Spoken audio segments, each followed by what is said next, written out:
Praise Lord. मैं हूँ Andrew वॉमक और ये पहला टेप है 4 टेपों की श्रृंखला में, जिसका शीर्षक है परमेश्वर आपको चंगा देखना चाहता है। और मैं बहुत ही उत्साहित हूँ आपके साथ बांटने में कि जो परमेश्वर ने सत्य और जो परमेश्वर ने वचन मुझ तक पहुँचाया है इस विषय पर, जिसका नाम है चंगाई। और मैं आपको बताना चाहता हूँ कि मैं ऐसा कोई व्यक्ति नहीं हूँ जिसको सब कुछ पता है चंगाई के बारे में। और मैं आपको कबूल करना चाहता हूँ कि मुझे एक समय ऐसा था कि इस बारे में कुछ भी पता नहीं था, और इस क्षेत्र में मैं बहुत ही ज़्यादा बढ़ गया हूँ। और ये मेरे ज़िंदगी का सबसे बलवंत यानी सबसे सामर्थ्य से भरा हुआ एक क्षेत्र है। और अब 34 साल हो चुके हैं, और इन 34 सालों में ऐसा कभी हुआ नहीं कि मैं कभी बीमार नहीं पड़ा। मुझे याद है कि एक बार मुझे सर्दी हो गई थी, और वो बहुत ही तीव्रता से मुझे वो सर्दी हुई थी। मुझे याद है कि मुझे बहुत ही तेज़ सर्दी और बुखार हो गया था। मेरे जो स्नायु है पूरी तरह से बंद हो चुके थे। मेरा नाक पूरी तरह से बुरी रीति से बहुत ही ज़्यादा दुख रहा था। मैं बहुत ही दुविधा में था, और मुझे याद है कि मैंने प्रार्थना की और एक ही घंटे में मैं पूरी तरह से चंगा हो गया। और ऐसी बहुत सारी समस्याएं हैं जिसको मैंने मुँह दिया है, जिसका मैंने सामना किया है। और जो सबसे बुरी जो बीमारी मेरे जीवन में आई होगी, मुझे याद है कि एक समय था कि जब मैं इंग्लैंड से मेरे घर पे पहुंचा और 34 घंटे मैं बिल्कुल भी सोया नहीं था। मुझे याद है कि मैं एक तालाब का काम कर रहा था वहाँ पे, और लगभग 6 घंटे तक मेरे छाती तक पानी था, और वो 6 घंटे तक मैं उस पानी में खड़ा हुआ था। और उसके कारण मुझे बुरी तरह से ज़ुकाम हो गया था, और मैं बहुत ही बुरी तरह से पीड़ित हो चुका था। और मेरे हिसाब से ये बहुत ही मूर्खता थी कि मैं उस पानी में खड़ा था। और मुझे याद है कि मैंने प्रार्थना की, और एक ही दिन में 24 घंटे में ये सारा जो ज़ुकाम है वो मुझे छोड़ के चला गया। और आप कल्पना कर सकते हो कि ये सबसे बुरी चीज़ थी जो मेरे साथ 34 सालों में हुई थी। और उस समय में मैंने बहुत सारी समस्याओं को सामना किया। और एक घटना ऐसी हुई थी कि एक डॉक्टर, उन्होंने मुझे एक बीमारी से कहा कि तुम इस बीमारी से पीड़ित हो और ये बीमारी ठीक नहीं हो सकती। और 3 दिन में मैंने प्रार्थना की, और वही डॉक्टर ने फिर से मुझसे कहा कि तुम पूरी तरह से चंगे हो, तुम में कोई भी प्रॉब्लम नहीं है। और मैंने देखा है कि परमेश्वर ने मुझे बहुत सारी चीज़ों से पूरी तरह से चंगा किया है। और ये सारी चीज़ें कहने का मूल कारण ये है कि हाँ, मुझे चंगाई के बारे में सब कुछ नहीं पता है, लेकिन मुझे जो कुछ भी पता है वो मेरे जीवन में बहुत ही सफलता से मुझे बीमारी से सुरक्षा देने में असरदार रहा है। लेकिन जब मैं ऐसा कहता हूँ कि मुझे इस विषय में पता नहीं है, तो मुझे पता है कि बहुत सारे लोग मुझसे कहेंगे कि आपको तो इस विषय में कुछ भी पता नहीं है। और कुछ लोग ऐसे भी होंगे कि जो लोग इस चीज़ को इस्तेमाल करेंगे और कहेंगे तो हमें इस चीज़ को सुनने की ज़रूरत भी नहीं है। लेकिन मैं आपको बताना चाहता हूँ कि मैं आज भी सीख रहा हूँ, और ये जो 4 टेप का एल्बम है उसमें जो परमेश्वर ने मुझे सिखाया है वो मैं आपके साथ बांटूंगा। और ऐसी बहुत सारी चीज़ें हैं जो मुझे पता है, जो मैंने सीखी है, जो मैं यहाँ पे शायद नहीं बता पाऊँगा। लेकिन कुछ टेप्स का मैं आपको यहाँ पे लिंक छोड़ूंगा, जिसको आपको देखना है, जिसको आपको सुनना है, और उसके बाद आपको इस विषय में पूरी जानकारी प्राप्त होगी। तो चंगाई के ऊपर एक बहुत ही बड़ा प्रचार करके आपको पूरी तरह से थका देना ये मेरा उद्देश्य नहीं है। इसलिए मैं अलग अलग चीज़ों का आपको यहाँ पे संदर्भ दूंगा, और ये जो ये 4 टेपों की श्रृंखला होगी ये बहुत ही मूल होगा, जो आपका पाया उसके ऊपर स्थापित होगा, जिसके द्वारा आप चंगाई को ग्रहण कर पाओगे। इसलिए जैसे आज मैं कहता हूँ कि मुझे सब कुछ नहीं पता है, लेकिन जो कुछ भी पता है वो उस पूरे विषय का एक भाग है जो मुझे परमेश्वर ने सिखाया है।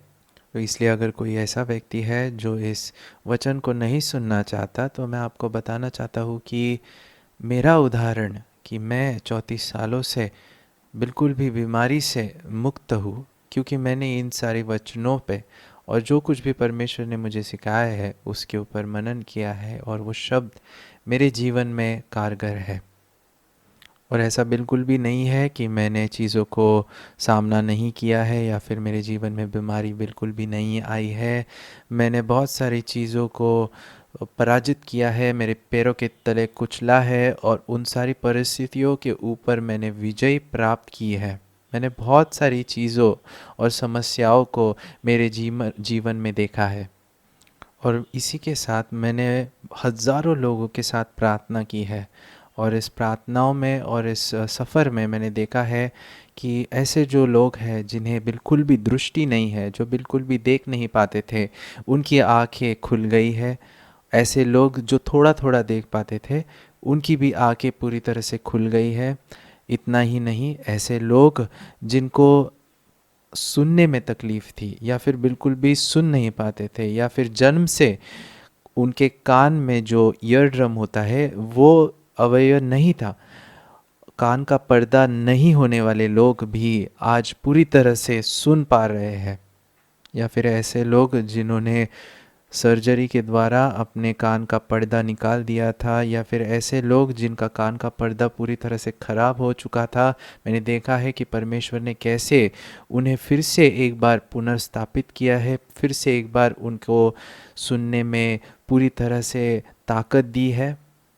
और ऐसे भी लोग हैं जिनका गला पूरी तरह से बेकार था, जिनको गले में जो आवाज़ आने का जो अवयव होता है, जिसे लैरिंग्स बोलते हैं इंग्लिश में, वो अवयव नहीं था।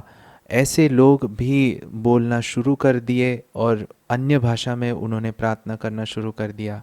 और मैंने देखा है कि हज़ारों लोग जो संधिवात से पीड़ित थे वो पूरी तरह से चंगे हो गए। और मैंने देखा है कि एक व्यक्ति जिसके पीठ में एक मेटल का रॉड था और वो बिल्कुल भी झुक नहीं पाता था, पूरी तरह से सीधा उसे खड़ा रहना पड़ता था, और परमेश्वर ने उसे पूरी तरह से चंगाई कर दिया और वो अभी झुक सकता है। और मैंने देखा है हज़ारों लोग जो व्हीलचेयर से उठकर चलना शुरू कर दिए। बहुत सारे लोग जो संधिवात से पीड़ित थे, जिनके हाथ पैर टेढ़े थे, उनके हाथ पैर सीधे हो गए। और मैंने ऐसे भी लोग देखे हैं कि जो मृतक में से ज़िंदा हो गए। मेरे जीवन में 3 ऐसे लोग, उसमें से एक जो मेरा खुद का बेटा था, जो पूरी तरह से मर चुका था, उसका जो शरीर है पूरी तरह से काला हो चुका था। और मेरा बेटा जो 5 घंटों तक मृतक घोषित किया गया था, उसको परमेश्वर ने पूरी तरह से जीवन दे दिया। और ये बहुत ही बड़ा विषय है जिसके बारे में मैं कभी और बात करूँगा।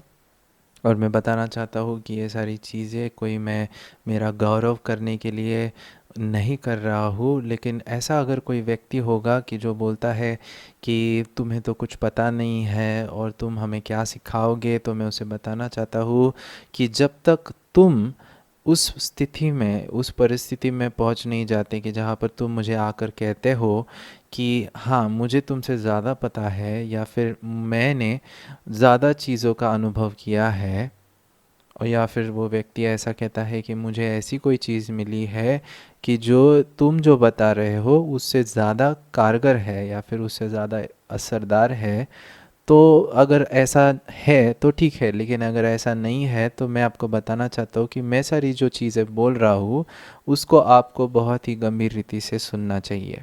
और फिर से एक बार मैं बताना चाहता हूँ कि कोई भी क्रोध में, गुस्से में ये सारी चीज़ें मैं बता नहीं रहा हूँ, लेकिन मैं बताना चाहता हूँ कि ये मेरे जीवन का क्षेत्र है और ये सारी चीज़ें हैं जो मेरे जीवन में कारगर, सफल और बहुत ही असरदार साबित हुई है। और मैंने इतने सारे लोगों को देखा है जिन्होंने चंगाई प्राप्त की है, हज़ारों लोग, 10,000 से भी ज़्यादा, या फिर मैं कहता हूँ कि बहुत ही अरबों, मैंने बहुत ही लोगों को देखा है जिन्होंने चंगाई प्राप्त की है।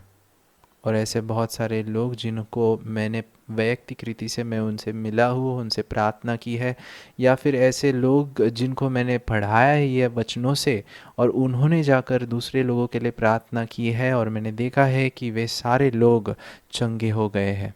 और ऐसे बहुत सारे सेवक हैं जो मैंने जो पढ़ाई चीज़ें हैं उनके ऊपर उन्होंने मनन किया है और उन्होंने देखा है कि उन्होंने मुझसे आकर कहा कि हमें बहुत सारे प्रकटीकरण प्राप्त हुए, और जिन किसी लोगों के लिए उन्होंने प्रार्थना की तो उन्होंने आकर मुझे बताया कि वो सारे लोग चंगाई प्राप्त कर चुके हैं, और उन्होंने देखा है कि बहुत सारे मृतक लोग जीवित हो चुके हैं। इसलिए ये सारी चीज़ें मैं आपको भेंट देना चाहता हूँ, और ये जानते हुए ऐसे नहीं कहता कि मुझे सब कुछ पता है, लेकिन मुझे पता है कि मैं सही दिशा में जा रहा हूँ, और मुझे पता है कि ये सारी चीज़ें बहुत ही ज़्यादा असरदार है। और मैं ऐसे कोई व्यक्ति को मना नहीं सकता कि जो पूरी तरह से चंगाई के विरुद्ध में बात करता है या चंगाई के विरुद्ध में खड़ा होता है, लेकिन वे लोग जो प्रभु यीशु में विश्वास करते हैं और जो विश्वास के द्वारा मानते हैं कि परमेश्वर हमारे लिए मरा और फिर से जी उठा, वे लोगों को मैं बताना चाहता हूँ कि आपका जो ज़िंदगी है वो ये सारे वचन सुन के पूरी तरह से बदलने वाला है। और ये जो टेप है इसको सुनने के बाद परमेश्वर आपको इस स्तर पे लेके जाएगा जिस स्तर पर आप चंगाई को प्राप्त कर सकते हो, या फिर जिस स्तर पर परमेश्वर ने मुझे लेके गया है। और फिर से एक बार मैं बताना चाहता हूँ कि मुझे सब कुछ पता है, ऐसे मैं नहीं कहता, लेकिन ये सारी चीज़ें मेरे ज़िंदगी में बहुत ही असरदार साबित हुई है, या फिर जिन लोगों तक मैंने ये वचन पहुँचाया है उनके लिए ये चंगाई को लेके आई है। और मेरा विश्वास है कि ये वचन आपको बहुत ही ज़्यादा मदद करेगा। और मैं आपको बताना चाहता हूँ कि जैसे मैं ये टेप रिकॉर्ड कर रहा हूँ, बहुत सारे लोग हैं जो मेरे विरुद्ध में खड़े हुए हैं इस विषय को लेके जिसका नाम है चंगाई। और बहुत सारे लोग ऐसा भी कहते हैं कि तुम्हें स्वर्ग में जाने के लिए पूरी तरह से चंगा होना इसकी ज़रूरत नहीं है, या फिर लोग कहते हैं कि तुम्हें रेडियो पे ये सारी चीज़ों का प्रचार करने की कोई भी ज़रूरत नहीं है। और बहुत सारे लोग मुझसे कहते हैं कि तुम इस बारे में बात करके इस चीज़ को बहुत ही बड़ा बना रहे हो, बल्कि ये चीज़ बहुत ही बड़ी नहीं है। और बहुत सारे लोगों ने मेरा छल किया है इस विषय को लेके। और मुझे याद है कि एक व्यक्ति ने इस रेडियो स्टेशन को एक पत्र लिखा, और फिर उस रेडियो स्टेशन ने वो पत्र मुझ तक पहुंचाया, और उसमें उसने जो लीगल एक्शन है वो मेरे विरुद्ध में वो कार्रवाई करना चाहता था कि मैं गलत प्रचार कर रहा हूँ, चंगाई के बारे में प्रचार करके मैं पैसे लोगों से ले रहा हूँ। और इसके लिए मेरा जो जवाब होगा वो दो स्तर में मेरा जवाब होगा। और मैं आपको बताना चाहता हूँ कि कैसे चंगाई ये प्रभु यीशु क्रिस्त की जो वाचा है उसका एक भाग है। और मैं आपको बताना चाहता हूँ कि कैसे प्रभु यीशु क्रिस्त हमारे लिए चंगाई को प्रायश्चित करने के लिए उस क्रूस पे गया, और कैसे प्रभु यीशु क्रिस्त ने हमारे लिए फटके खाए और हमारे लिए सारा छल उसने सहन किया। और इसके वजह से चंगाई को बिल्कुल भी कोई भी दर्जा नहीं है ऐसा हम नहीं मान सकते। और प्रभु यीशु क्रिस्त ने हमें चंगाई देने के लिए बहुत कुछ सोचा है, उससे भी ज़्यादा सोचा है जितना हम उसे ग्रहण करने के लिए सोचते हैं। और मैं इसके पीछे का सिद्धांत समझता हूँ। बहुत सारे लोग बोलते हैं कि ये समय की बर्बादी है कि हम चंगाई के बारे में प्रचार कर रहे हैं, लेकिन ये विचारों के साथ मैं बिल्कुल भी सहमत नहीं हूँ, क्योंकि प्रभु यीशु क्रिस्त ने और परमेश्वर जो पिता है उसने इस विषय को बहुत ही महत्वपूर्ण समझा। वचन कहता है कि उसने हमारे सारे पाप और हमारे सारे रोग खुद पर ले लिए, और जितना कि पाप महत्वपूर्ण है उसी प्रकार उसने हमारे रोग ले लिए, ये भी बहुत ही ज़्यादा महत्वपूर्ण है। इसलिए जब हम चंगाई के बारे में बात करते हैं तो ये परमेश्वर को आदर प्रदान करता है। और प्रभु यीशु ख्रिस्त ने चंगाई के बारे में बात करते हुए इस जीवन में जो प्रभु यीशु ने इस जगत में बिताया, उसमें चंगाई के बारे में प्रभु यीशु ने बहुत बार उल्लेख किया है। अधिकतर समय पर में प्रभु यीशु ने चंगाई के बारे में घोषणा की है। और बहुत सारे लोग समझते हैं कि ये सारी चीज़ें साधारण है, और अन्य ऐसे भी विषय है जिसको हम महत्व देते हैं, उदाहरण के तौर पे स्वर्ग और नर्क का विषय। लेकिन मैं आपको बताना चाहता हूँ कि प्रभु यीशु ख्रिस्त ने चंगाई को एक घंटी के समान देखा है। उसने एक घंटी के तौर पे उसे इस्तेमाल किया है कि लोग उसके उसके प्रति आकर्षित हो पाए और लोग उसके पास आए, और वो प्रभु यीशु उन्हें बता पाए कि उसे उनको पाप क्षमा करने का अधिकार दिया गया है, और वो चंगाई देने वाला परमेश्वर है।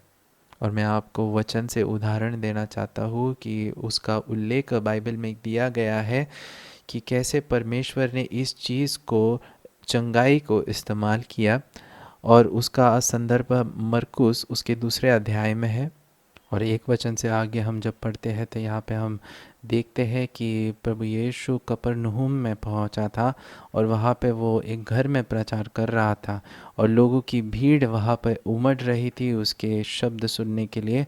और उसी वक्त एक झोले से मारा हुआ व्यक्ति को 4 लोग पकड़कर एक स्ट्रेचर पर, एक बिछौने पर वहाँ पे लेके आए। और जब उन्होंने देखा कि वहाँ पे भीड़ इतनी ज़्यादा थी कि वे प्रभु यीशु तक नहीं पहुँच सकते थे, तो वे उस घर की छत पर पहुँच गए।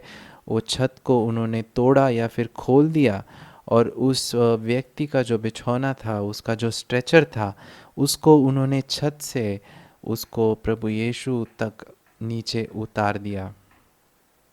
और ये सब देखकर प्रभु यीशु ने कहा, और मरकुस उसके 2 अध्याय 5 वचन में लिखा है, यीशु ने उसका विश्वास देखकर उस झोले के मारे हुए से कहा, हे पुत्र, तेरे पाप क्षमा हुए। लेकिन जब प्रभु यीशु ने ये कहा, तब 6 वचन में ऐसा लिखा है कि तब कई एक शास्त्री जो वहाँ बैठे थे अपने अपने मन में विचार करने लगे कि यह मनुष्य क्यों ऐसा कहता है। यह तो परमेश्वर की निंदा करता है। परमेश्वर को छोड़ और कौन पाप क्षमा कर सकता है। और 8वें वचन में लिखा है, यीशु ने तुरंत अपनी आत्मा में जान लिया कि वे अपने अपने मन में ऐसा विचार कर रहे हैं, और उसने कहा, तुम अपने अपने मन में यह विचार क्यों कर रहे हो? सहज क्या है, क्या झोले के मारे से यह कहना कि तेरे पाप क्षमा हुए, या यह कहना कि उठ अपनी खाट उठाकर चल और फिर? और मैं आपको ये बताना चाहता हूँ कि अगर प्रभु यीशु ख्रिस्त ये परमेश्वर या खुदा नहीं होता, तो इस नैसर्गिक स्तर पर ये कहना कि उठ खड़ा हो और चल फिर, या फिर ये कहना कि तेरे पाप क्षमा हुए, ये वास्तव में असंभव होता। क्योंकि ये केवल परमेश्वर है जो पापों की क्षमा कर सकता है, और मनुष्य अपनी जो इस नैसर्गिक या फिर शारीरिक जो उसका जो शरीर है, उसमें खुद को चंगा नहीं कर सकता। लेकिन अगर आप ये पूछते हो कि ये दोनों चीज़ों में से कहना क्या सहज होता, या फिर ये दोनों चीज़ों में से क्या बोलना सही होता या फिर आसान होता, तो ये कहना कि तेरे पाप क्षमा हुए, ये बहुत ही आसान है। क्योंकि आप पापों को देख नहीं सकते, और आप ये देख नहीं सकते कि पाप क्षमा हो चुके हैं। तो वास्तव में ये कहना कि तेरे पाप क्षमा हो चुके हैं, ये बहुत ही सीधा और सरल, आसान था। तो अगर एक व्यक्ति आकर कहता है कि तू ये सब कुछ नहीं बोल सकता, तो आप बोल सकते हो कि मुझे तू साबित करके बता कि मैं क्यों नहीं ये बोल सकता। और मुझे लगता है कि प्रभु यीशु ख्रिस्त यहाँ पे एक मुद्दा जो बताना चाहते हैं, वो ये है कि इस दोनों में से आसान कौन सी चीज़ है। और इन दोनों में से आसान चीज़ ये कहना है कि तेरे पाप क्षमा हो चुके हैं। क्योंकि आप जब कहते हो कि तू उठ और चलने लग, तो वो व्यक्ति एक तो उठता है और चलने लगता है, या तो फिर वो व्यक्ति उठता नहीं है, तो ये कहना कि उठ और चलने लग, ये इतना ज़्यादा सरल नहीं था, क्योंकि उसी क्षण में लोग देख पाते थे कि वो व्यक्ति जो है वो उठा और चलने लगा या फिर नहीं, और उसी वक्त ये साबित हो जाता कि इस मनुष्य के पास ताकत है या नहीं। तो मूल मुद्दा यहाँ पे जो है वो ये है कि अगर तुम सबसे बड़ी चीज़ कर सकते हो, तो जो छोटी चीज़ है उसे तुम निश्चित ही कर सकते हो। तो अगर आप 15 फुट तक छलांग लगा सकते हो, तो निश्चित ही आप 2 फुट तक छलांग लगा सकते हो। अगर तुम बड़ा काम कर सकते हो, तो निश्चित ही तुम छोटा काम भी कर सकते हो। और यही मुद्दा था जो प्रभु यीशु क्रिस्त यहाँ पे साबित करना चाहते थे। और वहाँ पे जो लोग थे वो शांति में खड़े हुए थे, उनको क्या कहना है वो बिल्कुल भी पता नहीं था। इसलिए मरकुस उसके दूसरे अध्याय 10 वचन में ऐसा कहा है, परंतु जिससे तुम जान लो कि मनुष्य के पुत्र को पृथ्वी पर पाप क्षमा करने का भी अधिकार है, उसने उस झोले के मारे हुए से कहा, मैं तुझसे कहता हूँ, उठ, अपनी खाट उठाकर अपने घर चला जा। और वह उठा और तुरंत खाट उठाकर और सबके सामने से निकल कर चला गया। इस पर सब चकित हुए और परमेश्वर की बढ़ाई कर कर कहने लगे कि हमने ऐसा कभी नहीं देखा। तो प्रभु यीशु ने ये चीज़ बहुत ही स्पष्ट कर दी थी कि जो मूल कारण था इस व्यक्ति को चंगा करने का, कि लोग ये जान पाए कि प्रभु यीशु को पाप क्षमा करने का अधिकार इस धरती पर दिया गया था।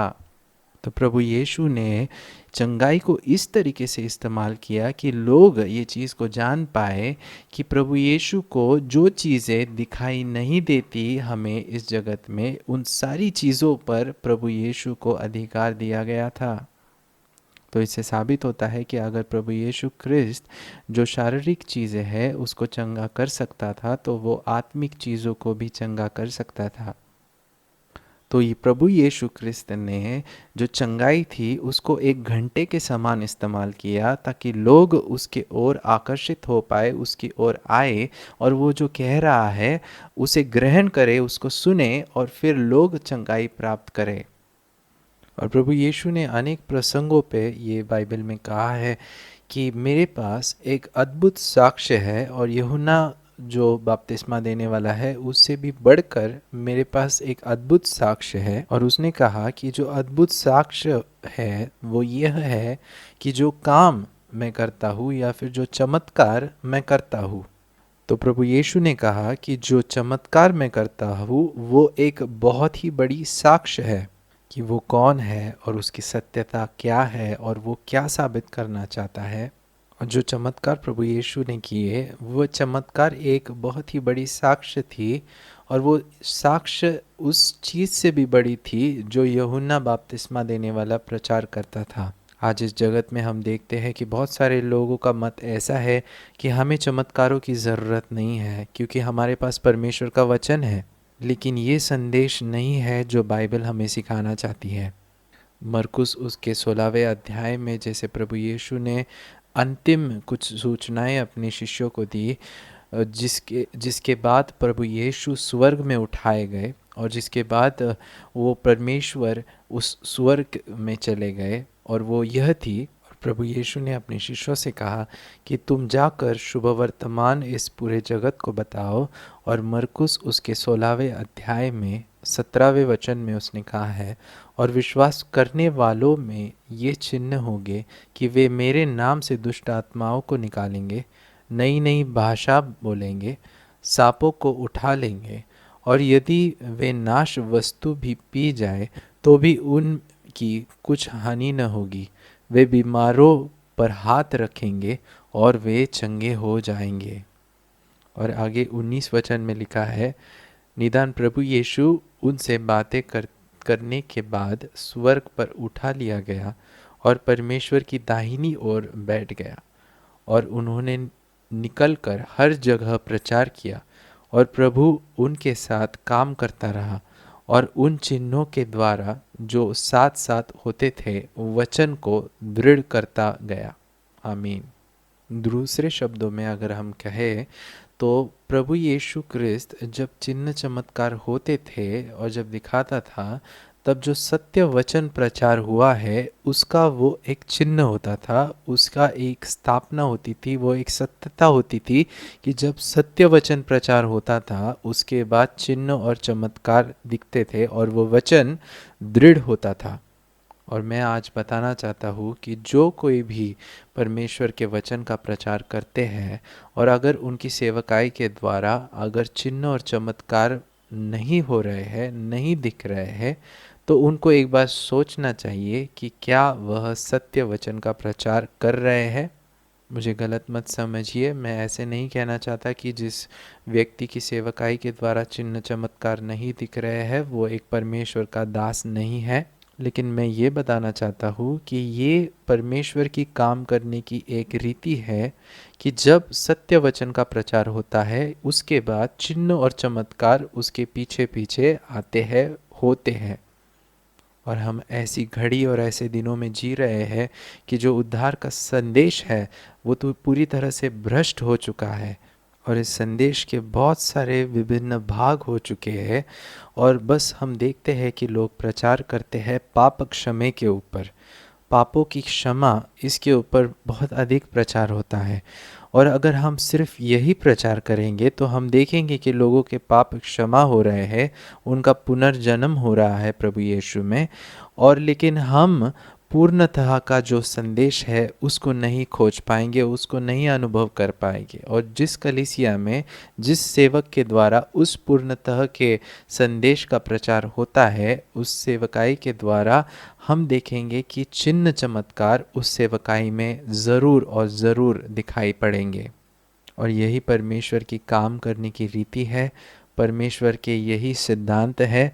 और हर एक परमेश्वर का जो दास है, सेवक है, वो परमेश्वर के चिन्ह चमत्कार नहीं देख पाता क्योंकि परमेश्वर का जो वचन है वो पूर्ण तरह से प्रचार वहाँ पे नहीं हो पाता।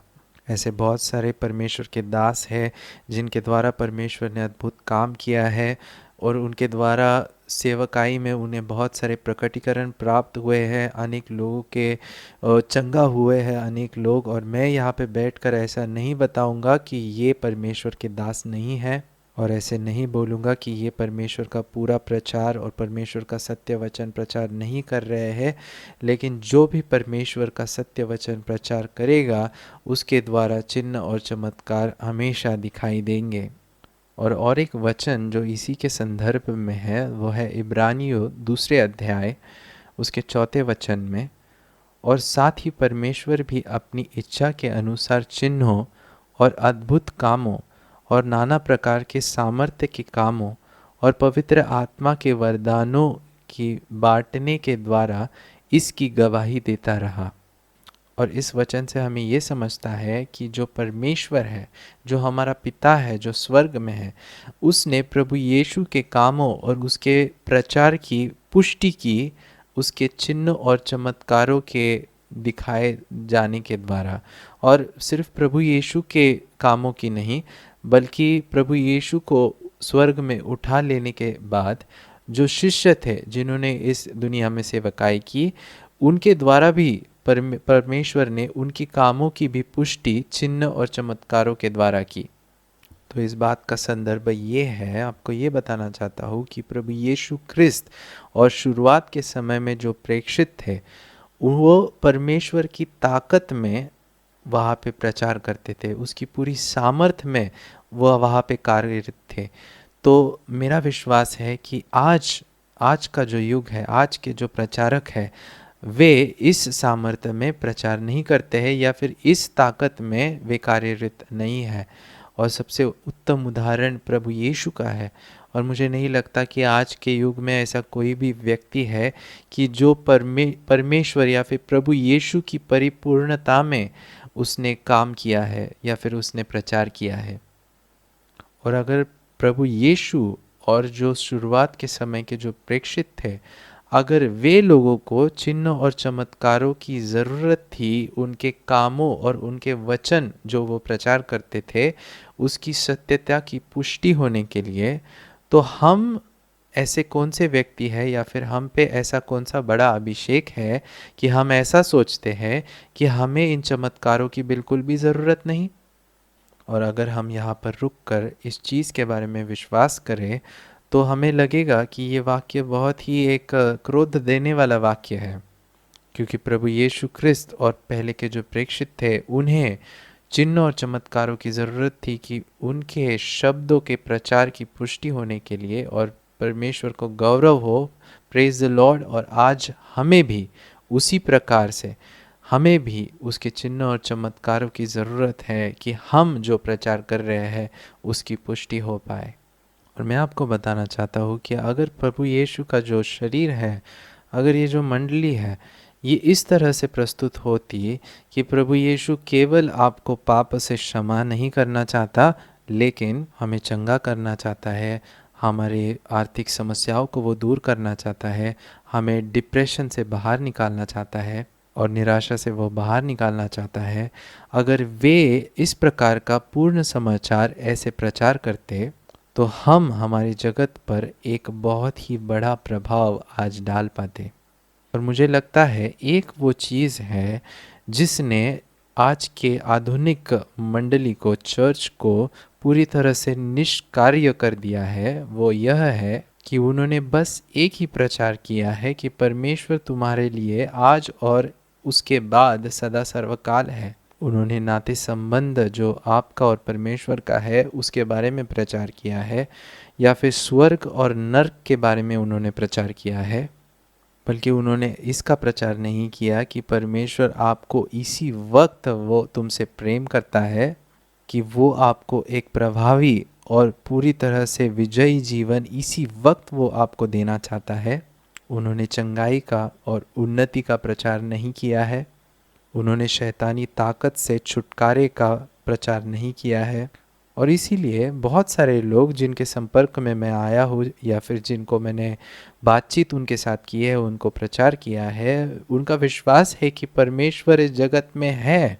और अगर हम देखें और अमेरिका में जो सर्वे हुआ उसके बारे में अगर हम पढ़े तो हम देखते हैं कि 80 से भी ज़्यादा प्रतिशत लोग ये मानते हैं कि परमेश्वर है, एक खुदा है, लेकिन 10 से 15% लोग ही नित्य नियम से रविवार के दिन चर्च को जाते हैं। इससे हमें ये पता चलता है कि वे समूह के लोग जो मानते हैं कि परमेश्वर होता है, परमेश्वर है, और वे समूह के लोग जो एक करीबी नाते संबंध में परमेश्वर के साथ चलते हैं, इन दो प्रकार के लोगों में एक बहुत ही बड़ा गैप है। और ऐसा क्यों है कि बहुत सारे लोग मानते हैं कि परमेश्वर है, लेकिन वो इस हद तक परमेश्वर के पीछे नहीं जाते कि वो परमेश्वर को अपने जीवन का केंद्र बनाए और परमेश्वर को अपने जीवन में काम करने की अनुमति दे।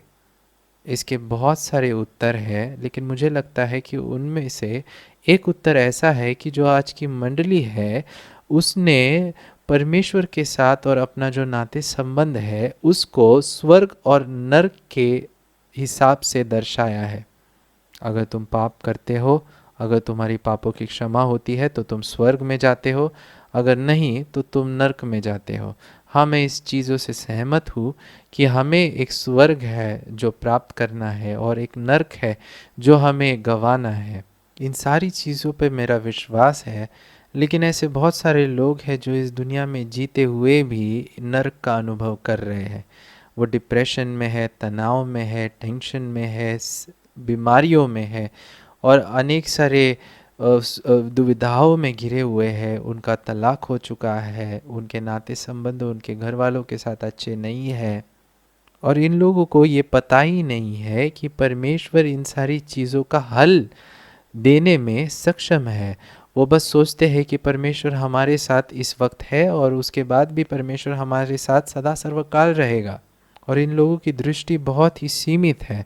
उन्हें सदा सर्वकाल के बारे में सोचना चाहिए, लेकिन वे इस बारे में नहीं सोचते, क्योंकि उनके जीवन में इतनी सारी समस्याओं से वो घिरे हैं कि इन समस्याओं से बाहर निकलने के संघर्ष में वो जुट गए हैं और उसी में वे व्यस्त रहते हैं हमेशा।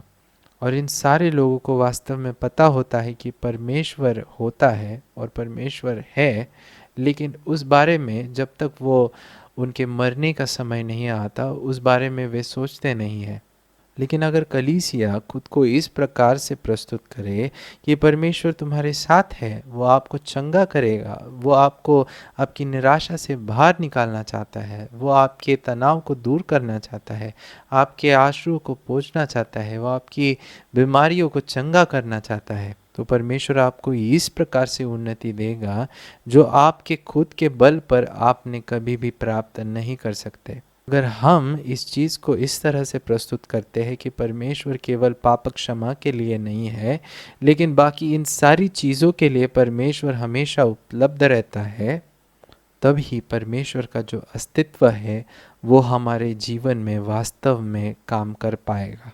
लेकिन निराशाजनक बात यह है कि बहुत सारे चर्चेस और बहुत सारी कलीसियाएँ ऐसी है कि जब कोई पीड़ित व्यक्ति, जो बीमार व्यक्ति उनके पास आता है, तो वो कहते हैं कि अगर तुम बीमार हो तो तुम डॉक्टर के पास जाओ, तुम मेरे पास क्यों आए हो। और अगर वो व्यक्ति बहुत ही गरीब है तो वे कहते हैं कि क्या तुमने सरकारी अफसर को मिले, या फिर वहाँ पे जाके तुमने जांच की, वहाँ पे जाके कोई योजना तुम्हारे भले के लिए है, ये सब तुमने वहाँ पे चर्चा की है क्या। और अगर कोई डिप्रेशन में है, तनाव में है, या फिर कोई बहुत ही ज़्यादा भावनात्मक स्थिति से जूझ रहा है, तो वे उसे कहते हैं कि जा तू मेंटल हॉस्पिटल में जाके क्यों नहीं दिखाता, उस डॉक्टर को दिखा और वो तेरा उपचार और तेरा भला करेगा। लेकिन ये स्वभाव परमेश्वर हमसे अपेक्षित नहीं करता है। मंडली लोगों की ज़रूरतों को पूरा करने वाला एक बहुत ही बड़ा केंद्र होना चाहिए, लेकिन हमारी जो मंडली है वे इस क्षेत्र में पूरी तरह से असफल रही है। इसलिए लोग जब मंडली और कलीसिया की ओर देखते हैं तब उन्हें वो आशा की किरण वहाँ पे नहीं दिखाई देती, वहाँ पे भरोसा नहीं दिखाई देता, और वहाँ पे उन्हें उन्हें ये आशा नहीं दिखाई देती कि यहाँ पे हमारी ज़रूरतें पूरी होगी।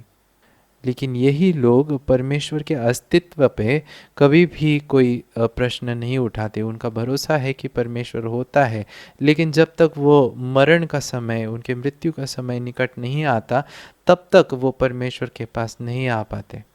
वास्तव में ये गलत है, लेकिन यही लोगों की विचार करने की रीति आज के समय में हमें दिखाई पड़ती है। तो वे लोग जो चंगाई के प्रचार का विरोध करते हैं, मैं उनको बताना चाहता हूँ कि परमेश्वर जो है, जो स्वर्गीय पिता है, उसने प्रभु यीशु के द्वारा चिन्ह और चमत्कार कर कर ये लोगों को बताना चाहा कि ये परमेश्वर का पुत्र है और इसे इस दुनिया पर पाप क्षमा करने का अधिकार दिया गया है। इसके द्वारा ही परमेश्वर का जो वचन था उसको उसने कारगर बना दिया कि ताकि वो हमारे पापों के साथ जूझ पाए और वो पापों की क्षमा कर पाए, और सार्वकालिकता के जो समस्याएं थी उस समस्याओं को वो हल कर पाए। और इसी रीति से परमेश्वर जो पिता है उसने ये कार्य किया, और मैं उसी सिद्धांत को, उसके पीछे मैं उसका अनुकरण करता हूँ।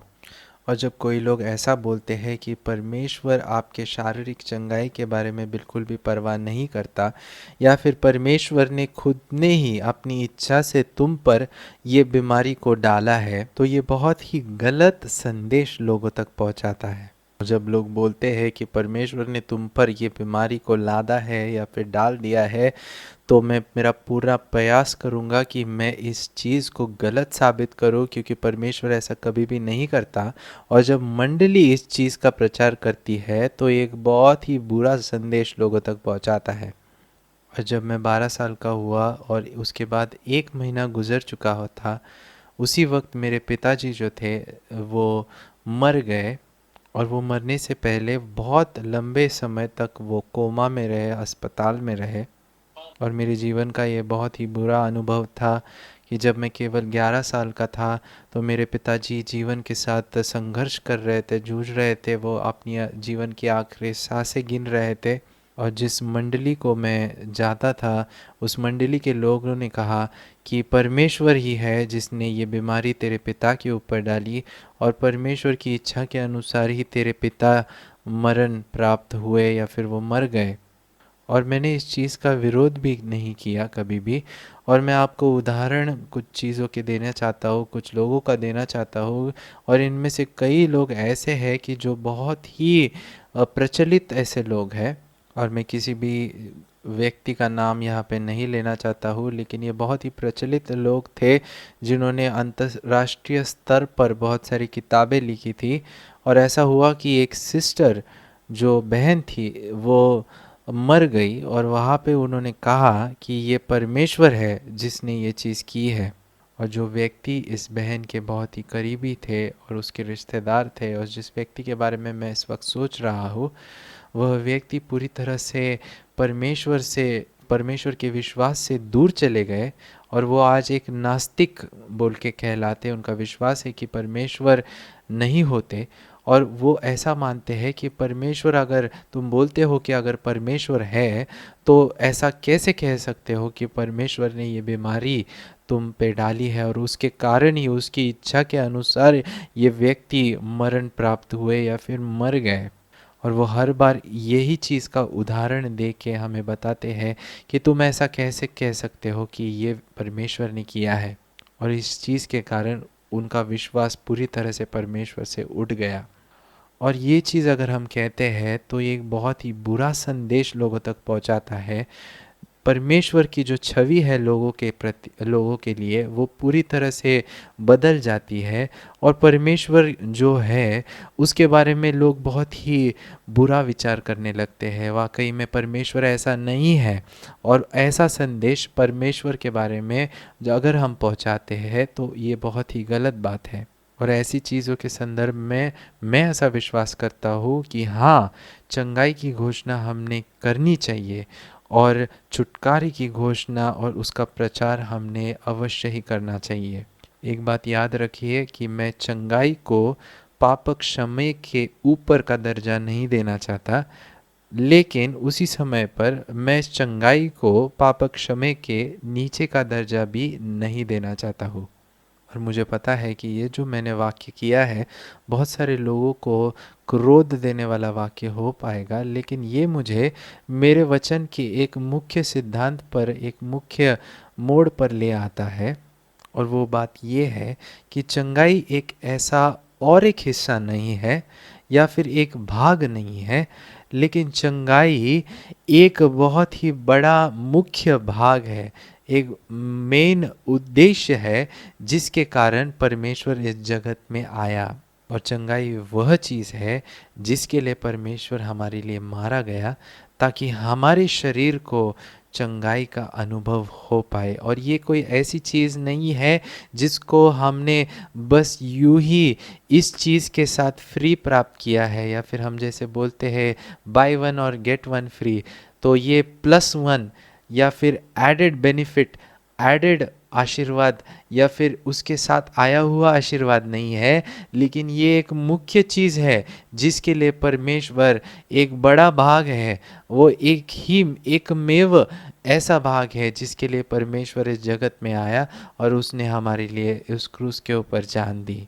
और दूसरे संदर्भ में मैं ऐसा बताना चाहता हूँ कि परमेश्वर ने हमारे लिए चंगाई को खरीदा है उसी तरीके से जैसे उसने पाप क्षमा को भी खरीदा है। पापों की क्षमा भी उसने खरीदी है और उसने चंगाई को भी हमारे लिए खरीदा है। और ये सारी चीज़ प्रभु यीशु के प्रायश्चित करने का एक बहुत ही मूल्य भाग है। और चंगाई ये बहुत सारे प्रचारकों का मूल्य विषय नहीं है, क्योंकि वे विश्वास करते हैं कि परमेश्वर अगर वो चाहता है तो तुम्हें चंगा कर सकता है। लेकिन वो इन चीज़ों को इस तरीके से नहीं देखते कि परमेश्वर ने पहले से ही तुम्हें अपनी बीमारियों से छुटकारा प्राप्त किया है। वे लोग इस चीज़ को ऐसे देखते हैं कि परमेश्वर ये चीज़ कर सकता है, लेकिन वे ये नहीं जानते कि परमेश्वर की इच्छा ही है ये चीज़ को करना, और उसने ये चीज़ पहले से ही कर दी है। और अगर तुम ये समझ लेते हो कि ये सब प्रभु यीशु के प्रायश्चित करने के मूल्य हिस्से का भाग है, तो तुम ये समझ जाओगे कि परमेश्वर ने पहले से ही तुम्हें चंगाई दे दी है, और परमेश्वर ने पहले से ही तुम्हें अपनी बीमारी से छुटकारा दे दिया है।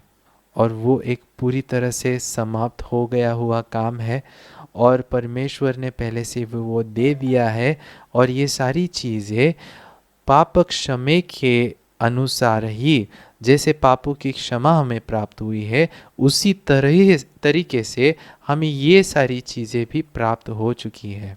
और फिर से एक बार मैं बताना चाहता हूँ कि मुझे पता है कि ये सारी चीज़ें बहुत ही बड़े वाक्य है या फिर स्टेटमेंट्स है, लेकिन प्रभु के वचन से मैं कुछ बताना चाहता हूँ जो इन चीज़ों को साबित करके बताएंगे।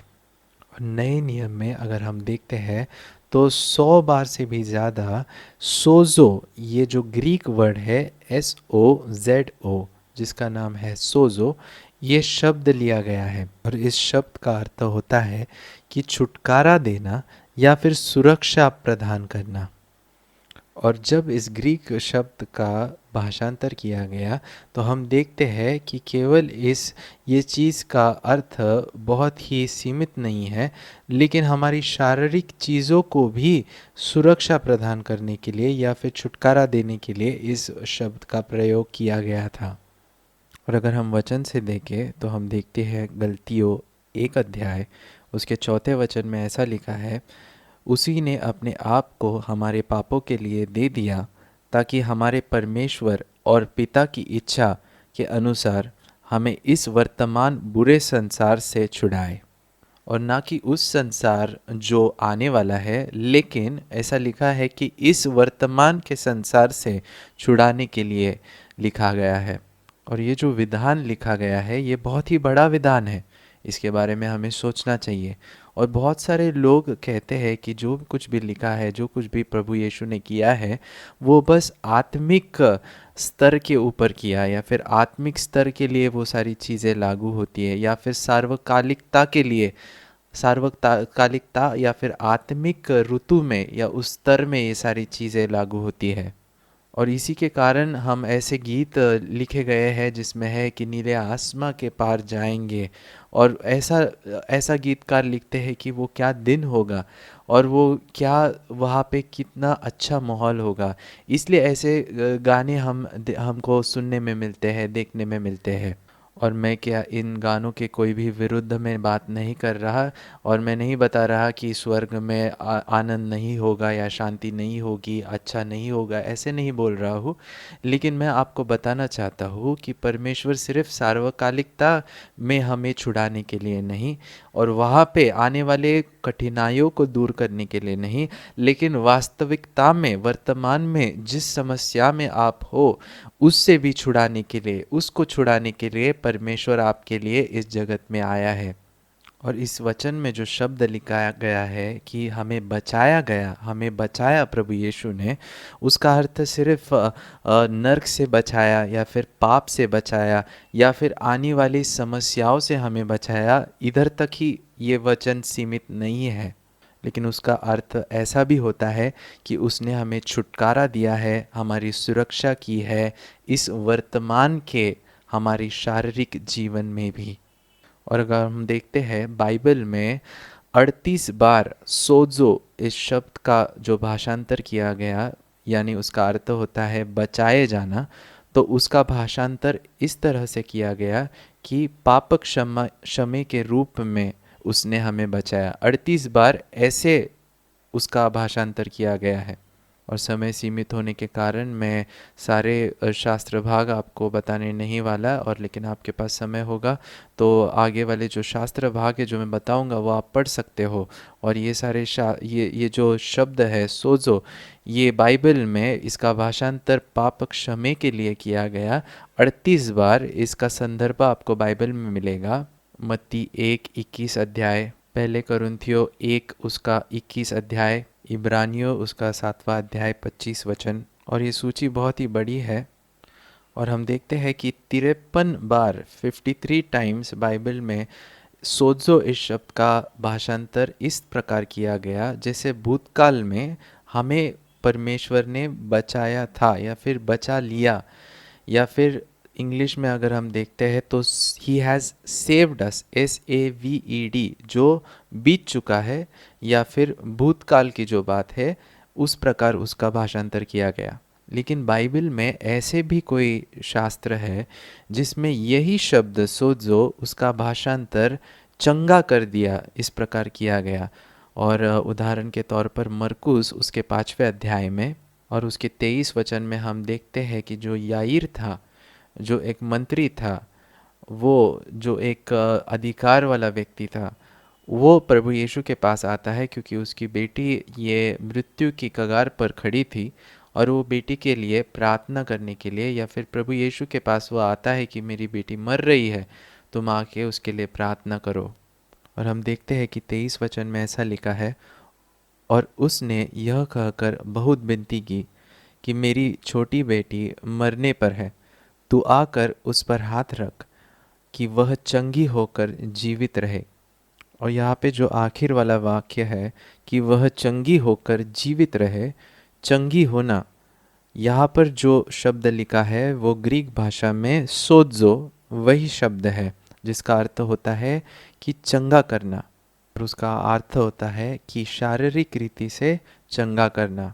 और आगे जब हम पढ़ते हैं बाइबल में तो लिखा गया है कि वो बेटी उसकी मर चुकी थी और प्रभु यीशु वहाँ पे गए और उसको मृतक में से फिर से जी उठाया। तो परमेश्वर ने, प्रभु यीशु ने उसको शारीरिक रीति से चंगा कर दिया और शारीरिक रीति से उसका पुनरुत्थान कर दिया।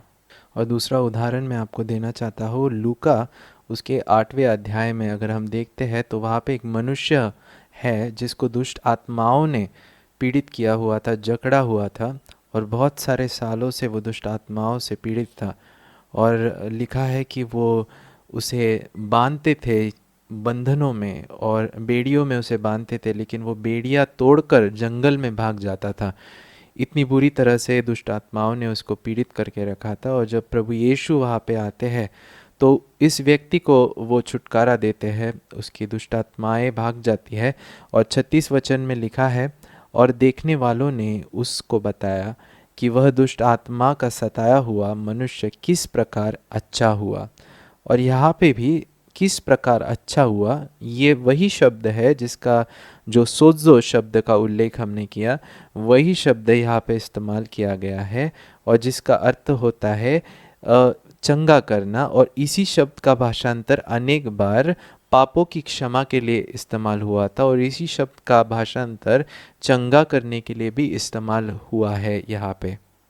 और तीसरा उदाहरण मैं आपको देना चाहता हूँ जो कि है प्रेरितों के काम उसके 14वें अध्याय में। और यहाँ पे हम देखते हैं कि जो एक मनुष्य है जो जन्म से ही लंगड़ा है, जो नहीं चल पाता था, और हम देखते हैं कि पौलुस कुछ बातें कर रहा है वहाँ पे, वो जो लंगड़ा व्यक्ति वो सुन रहा है। और 9वें वचन में हम देखते हैं कि वहाँ पे लिखा है, वह पौलुस को बातें करते सुन रहा था और इससे उसकी ओर टकटकी लगाकर देखा कि इसको चंगा हो जाने का विश्वास है।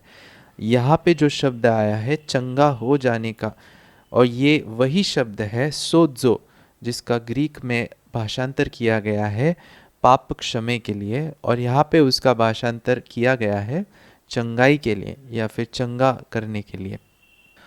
और एक चीज़ जब हम पढ़ते हैं बाइबल में याकूब की किताब में 5वें अध्याय 15वें वचन में, हम देखते हैं वहाँ पे ऐसा लिखा है, और विश्वास की प्रार्थना के द्वारा रोगी बच जाएगा और प्रभु उसको उठाकर खड़ा करेगा, और यदि उसने पाप भी किए हो तो उनकी भी क्षमा हो जाएगी। और यहाँ पे हम देखते हैं कि लिखा है कि रोगी बच जाएगा और प्रभु उसको उठाकर खड़ा करेगा यानी चंगा करेगा, और यदि उसने पाप भी किए हो तो उसकी क्षमा हो जाएगी। यहाँ पे भी वही शब्द सोजो जिसका भाषांतर पाप क्षमे के लिए किया गया है, वही शब्द का अर्थ यहाँ पे रोगी को चंगा करना या फिर चंगाई देना, इसी प्रकार से भाषांतर हुआ है। तो हम देखते हैं कि सिर्फ पाप क्षमा से भी बढ़कर रोगी को चंगा करना, ऐसा इस शब्द का अर्थ होता है। और एक वचन जब हम पढ़ते हैं लूका उसके 6 अध्याय 9वें वचन में ऐसा लिखा है, यीशु ने उनसे कहा, मैं तुमसे यह पूछता हूँ कि शब्द के दिन क्या उचित है, भला करना या बुरा करना, प्राण को बचाना या नाश करना। और यहाँ पे हम देखते हैं कि प्रभु यीशु उनसे एक प्रश्न पूछता है कि इस सब्बात के दिन पर क्या करना उचित है, या फिर इस व्यक्ति के जो दुख है उसको दूर करना, या फिर उसको चंगा करना, या उसके प्राण को बचाना, या फिर उसका नाश करना, या फिर उसको नाश की ओर ले जाना। और इस वचन में प्रभु यीशु एक प्रश्न पूछ रहे हैं कि क्या शब्बात के दिन पर इसे चंगा करना उचित है या नहीं। यहाँ पे प्रभु यीशु दर्शा रहे हैं केवल पाप क्षमा करने की ओर नहीं, लेकिन वास्तविकता में उसको शारीरिक चंगाई देने के लिए प्रभु यीशु यहाँ पे कह रहे हैं। और आगे हम देखते हैं मत्ती उसके 9वें अध्याय में, हम यहाँ पे देखते हैं कि जो एक स्त्री थी जिसको लहू बहने की समस्या 12 वर्षों से थी, वो 21 वचन में ऐसी कहती है, क्योंकि वह अपने मन में कहती थी कि यदि मैं उसके वस्त्र को छू लूँगी तो चंगी हो जाऊँगी।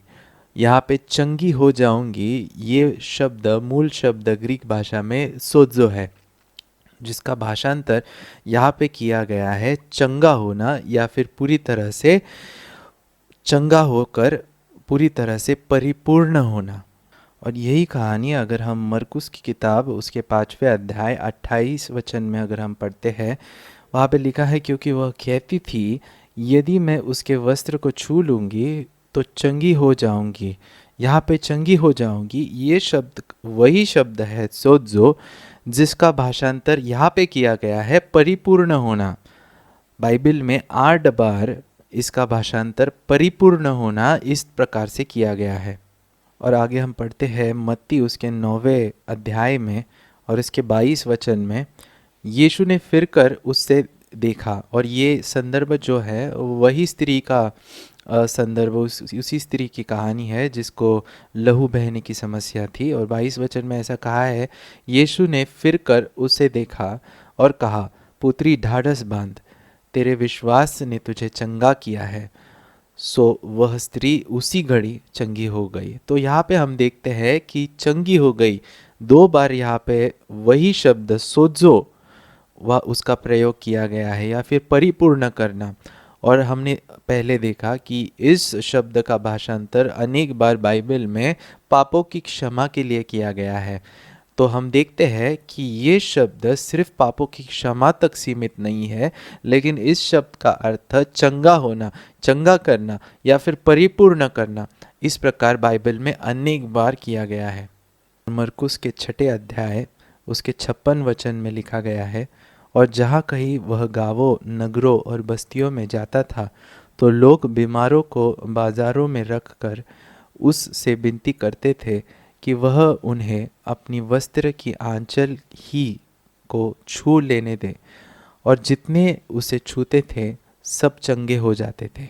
और यहाँ पे जो चंगे हो जाते थे ये वही शब्द है सोजो, जिसका अर्थ है चंगा करना, परिपूर्ण करना, या फिर पापों की क्षमा करना। और एक उदाहरण हम देखते हैं कि याईर की जो बेटी थी, जब वो मर गई थी, और तो लोगों ने आकर प्रभु यीशु से कहा, तब यीशु ने याईर से कहा कि तू घबरा मत, तो विश्वास रख, क्योंकि वो पूरी तरह से चंगी हो जाएगी, या फिर पूरी तरह से परिपूर्ण हो जाएगी। तो यहाँ पे भी वही शब्द सोजो का इस्तेमाल किया गया है। तो इन सारे उदाहरणों से मेरा कहने का एक ही संदर्भ है, एक ही मकसद है, तो वो ये है कि जो उद्धार का जो शब्द है, जो सोजो ये शब्द है जो उद्धार के लिए इस्तेमाल किया है, वो केवल उद्धार के लिए ही इस्तेमाल, या फिर केवल पापों की क्षमा के लिए ही इस्तेमाल नहीं किया गया, लेकिन अनेक बार उसका चंगा करना, चंगाई देना, छुटकारा देना, या फिर आर्थिक रीति से पूरी तरह से परिपूर्ण करना, इस प्रकार से उसका इस्तेमाल किया गया है। और उसका अर्थ ये है। तो लेकिन आज की जो बात है, आज के मॉडर्न चर्च में हम देखते हैं कि बहुत सारे लोग जब इस शब्द का केवल पाप क्षमे के लिए इस्तेमाल करते हैं, और वहाँ तक ही उनकी सोच बहुत ही ज़्यादा सीमित होती है। और ये बहुत ही गलत तरीके से दर्शाता है जो मूल उद्देश्य था प्रभु यीशु का इस जगत में आने का। वो केवल हमारी पापों की क्षमा के लिए इस जगत में नहीं आया। पापों की क्षमा करना, हाँ, ये एक बहुत ही बड़ा उद्देश्य था, वो एक आप बोल सकते हो कि केंद्र था उद्देश्य का, लेकिन वो एक भाग है। और मैं पापों की क्षमा इस विषय को बहुत ही नीचा नहीं दिखाना चाहता ये सब बोल के, लेकिन मैं आपको ये कहना चाहता हूँ कि जब परमेश्वर प्रभु यीशु इस दुनिया में हमारी पापों की क्षमा के लिए आया, वो एक भाग है, लेकिन उसी समान परमेश्वर ने हमें उसके साथ पापों की क्षमा दी है, उसी के साथ परमेश्वर ने हमें सारे रोगों से चंगा कर दिया है, उसी के साथ प्रभु यीशु ने हमें सारे दुष्ट आत्माओं से छुटकारा दे दिया है, और उसी के साथ प्रभु यीशु ने हमें हमारी सारी आर्थिक स्थिति से उठाया है, या फिर सारी गरीबी से परमेश्वर ने हमें बाहर निकाला है।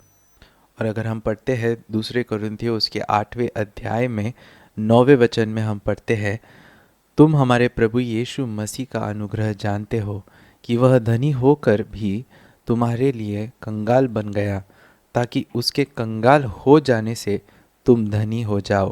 और यहाँ से भी हम देखते हैं कि जो हम कहते हैं चौकोनीय सुसमाचार, या फिर चार दिशाओं या फिर चार मुद्दों वाला सुसमाचार, वो यहाँ से ही उसका उगम हुआ। कि जो सोजो इस शब्द का भाषांतर किया गया कि बचाया, या फिर बचाया था, या फिर उद्धार दिया, चंगा किया, बहुत सारे अलग अलग विचारों में इस शब्द का भाषांतर किया गया है। और अगर हम देखते हैं कि इस शब्द का जो मूल अर्थ है, उसका अर्थ होता है पापों की क्षमा करना, शारीरिक चंगाई प्रदान करना, सारे शैतानिक बंधनों से, दुष्ट आत्माओं से छुटकारा देना, सारे डिप्रेशन की आत्मा से छुटकारा देना, और आर्थिक रीत्या से उन्नति देना, आर्थिक बढ़ती देना, या फिर आर्थिक रीति से आशीर्वाद देना। और यही है चौकोनी जो सुसमाचार है, या फिर चार पहलू वाला सुसमाचार, उसका मीनिंग या फिर उसका अर्थ यही होता है। और इस शब्द का अर्थ वाकई में यही होता है कि प्रभु यीशु केवल हमारे पापों के लिए उस क्रूस पे नहीं गया। और चंगाई क्या ऐसी कोई चीज़ है कि अगर प्रभु के मन में आए तो वो तुम्हें चंगा करेगा? नहीं, प्रभु यीशु ने हमारी शारीरिक चंगाई के लिए एक कीमत उस क्रूस पे चुकाई है, और वो कीमत उसने उसी तरह से चुकाई है जो कीमत उसने पाप क्षमा के लिए चुकाई है। मुझे पता है कि जो विधान मैं कर रहा हूँ बहुत सारे लोगों के लिए ये उन्हें ग्रहण नहीं होगा, लेकिन ये सारी चीज़ें जो मैं कह रहा हूँ इसका बाइबल में पूरी तरह से उसको बताया गया है, या फिर उसकी सबूत इस बाइबल से हमने लिए गए हैं। और मैंने आपको बाइबल के वचनों से सिद्ध करके बताया है कि पाप क्षमा और चंगाई देना, ये सारी चीज़ें कैसे एक ही बाइबल के वचन में उल्लेख उसका हुआ है। और उसका अर्थ वही होता है कि हमें परमेश्वर ने जो सोजो शब्द का मूल भाषांतर किया गया है कि परमेश्वर ने हमें चंगाई दी है, पाप क्षमा दी है, और ये सारी जो चीज़ें हैं वो प्रभु यीशु क्रिस्त के प्रायश्चित करने की जो एक वाचा होती है उसका एक मूल भाग ये सारी चीज़ें हैं। और अगर हम पढ़े भजन संहिता उसका 103 अध्याय, उसका पहला वचन, दूसरा वचन और तीसरा वचन, उसमें कहा है, हे मेरे मन यहोवा को धन्य कह, और जो कुछ मुंह में है वह उसे पवित्र नाम को धन्य कहे। हे मेरे मन यहोवा को धन्य कह, और उसकी किसी उपकार को न भूलना। तीसरे वचन में लिखा है, वही तो तेरे सब अधर्मों को क्षमा करता है और तेरे सब रोगों को चंगा करता है। हालेलुया। तो हम देखते हैं तीसरे वचन में, एक ही वचन में पहले लिखा है अधर्म को क्षमा करता है, और उसी वचन में लिखा है कि रोगों को चंगा करता है।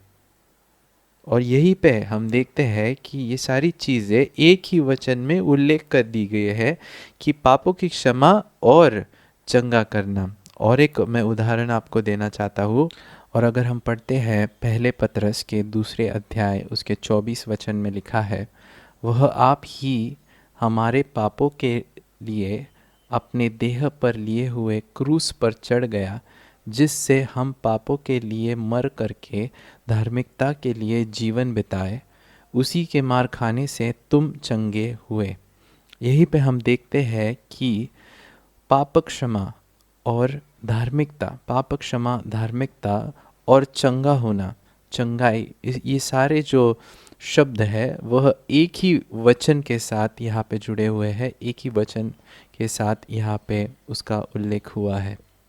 और आए हम पाप क्षमा के बारे में बात करें। और मेरे पास अनेक लोग आते हैं और बोलते हैं कि आइए हम बात नहीं करें चंगाई के बारे में, छुटकारे के बारे में, उन्नति के बारे में, लेकिन उनको चाहिए कि मैं पाप क्षमा के बारे में बात करूं। और यही भाग हर एक व्यक्ति को लगता है कि ये वो परमेश्वर प्रभु यीशु ख्रिस्त की जो प्रायश्चित करने की जो वाचा है उसका एक मूल्य भाग है। लेकिन कोई भी जो बाकी की चीज़ें हैं, जैसे चंगाई है, उन्नति है, गरीबी से छुटकारा है, ये सारी चीज़ें एक बेनिफिट है। ये या तो ये ऐसी चीज़ें हैं जो पाप क्षमा के साथ आती है, या फिर उसके साथ बस एक जुड़ी हुई चीज़ है। ये मूल भाग बहुत सारे लोग ये सारी चीज़ों को नहीं समझ पाते। लेकिन मेरा ऐसा विश्वास है कि ये जो चीज़ जो लोगों की समझ है, ये बहुत ही परमेश्वर को दुखी करने वाली समझ बुद्धि है। अभी उदाहरण के तौर पे ऐसा सोचिए कि अगर मैं इस जगत में आया और किस बात से मैं आपके लिए मरता हूँ, मैं मेरी जान आपके लिए देता हूँ, और वास्तव में आपके सारे पाप मैं खुद के ऊपर लेता हूँ। और मान लीजिए कि अगर मैं प्रभु यीशु ख्रिस्त होता और मैंने आपके लिए मैंने कोड़े खाए होते, आपके पापों के क्षमा के लिए मैंने खुद के ऊपर वो क्रूस को उठाया होता, वो कांटों वाला ताज अगर मैंने पहना होता, और अगर मैं परमेश्वर से अलग किया गया होता कि ताकि आप परमेश्वर से कभी भी अलग ना हो पाओ, और मैं अगर गरीब हुआ होता ताकि मेरी गरीबी के द्वारा आप अमीर बन पाओ, और ये सारी चीज़ें अगर मैंने की होती और आप मेरे पास आके ये कहते कि हाँ ठीक है, धन्यवाद देता हूँ कि तूने मेरे लिए ये सब कुछ किया, लेकिन वास्तव में मुझे बस एक चौथाई आपने जो जो किया है उसका बस एक चौथाई भाग मुझे चाहिए। और मैं आपके पास आकर ये कहता हूँ कि ठीक है, मुझे बस पाप क्षमा चाहिए, लेकिन जो बाकी चीज़ें जैसे चंगाई है, छुटकारा है, शैतानी शक्ति से छुटकारा, और फिर उन्नति और गरीबी से मुक्ति, ये सारी चीज़ें मुझे नहीं चाहिए, उसकी मुझे कोई ज़रूरत नहीं है। मुझे सिर्फ पाप क्षमा दीजिए।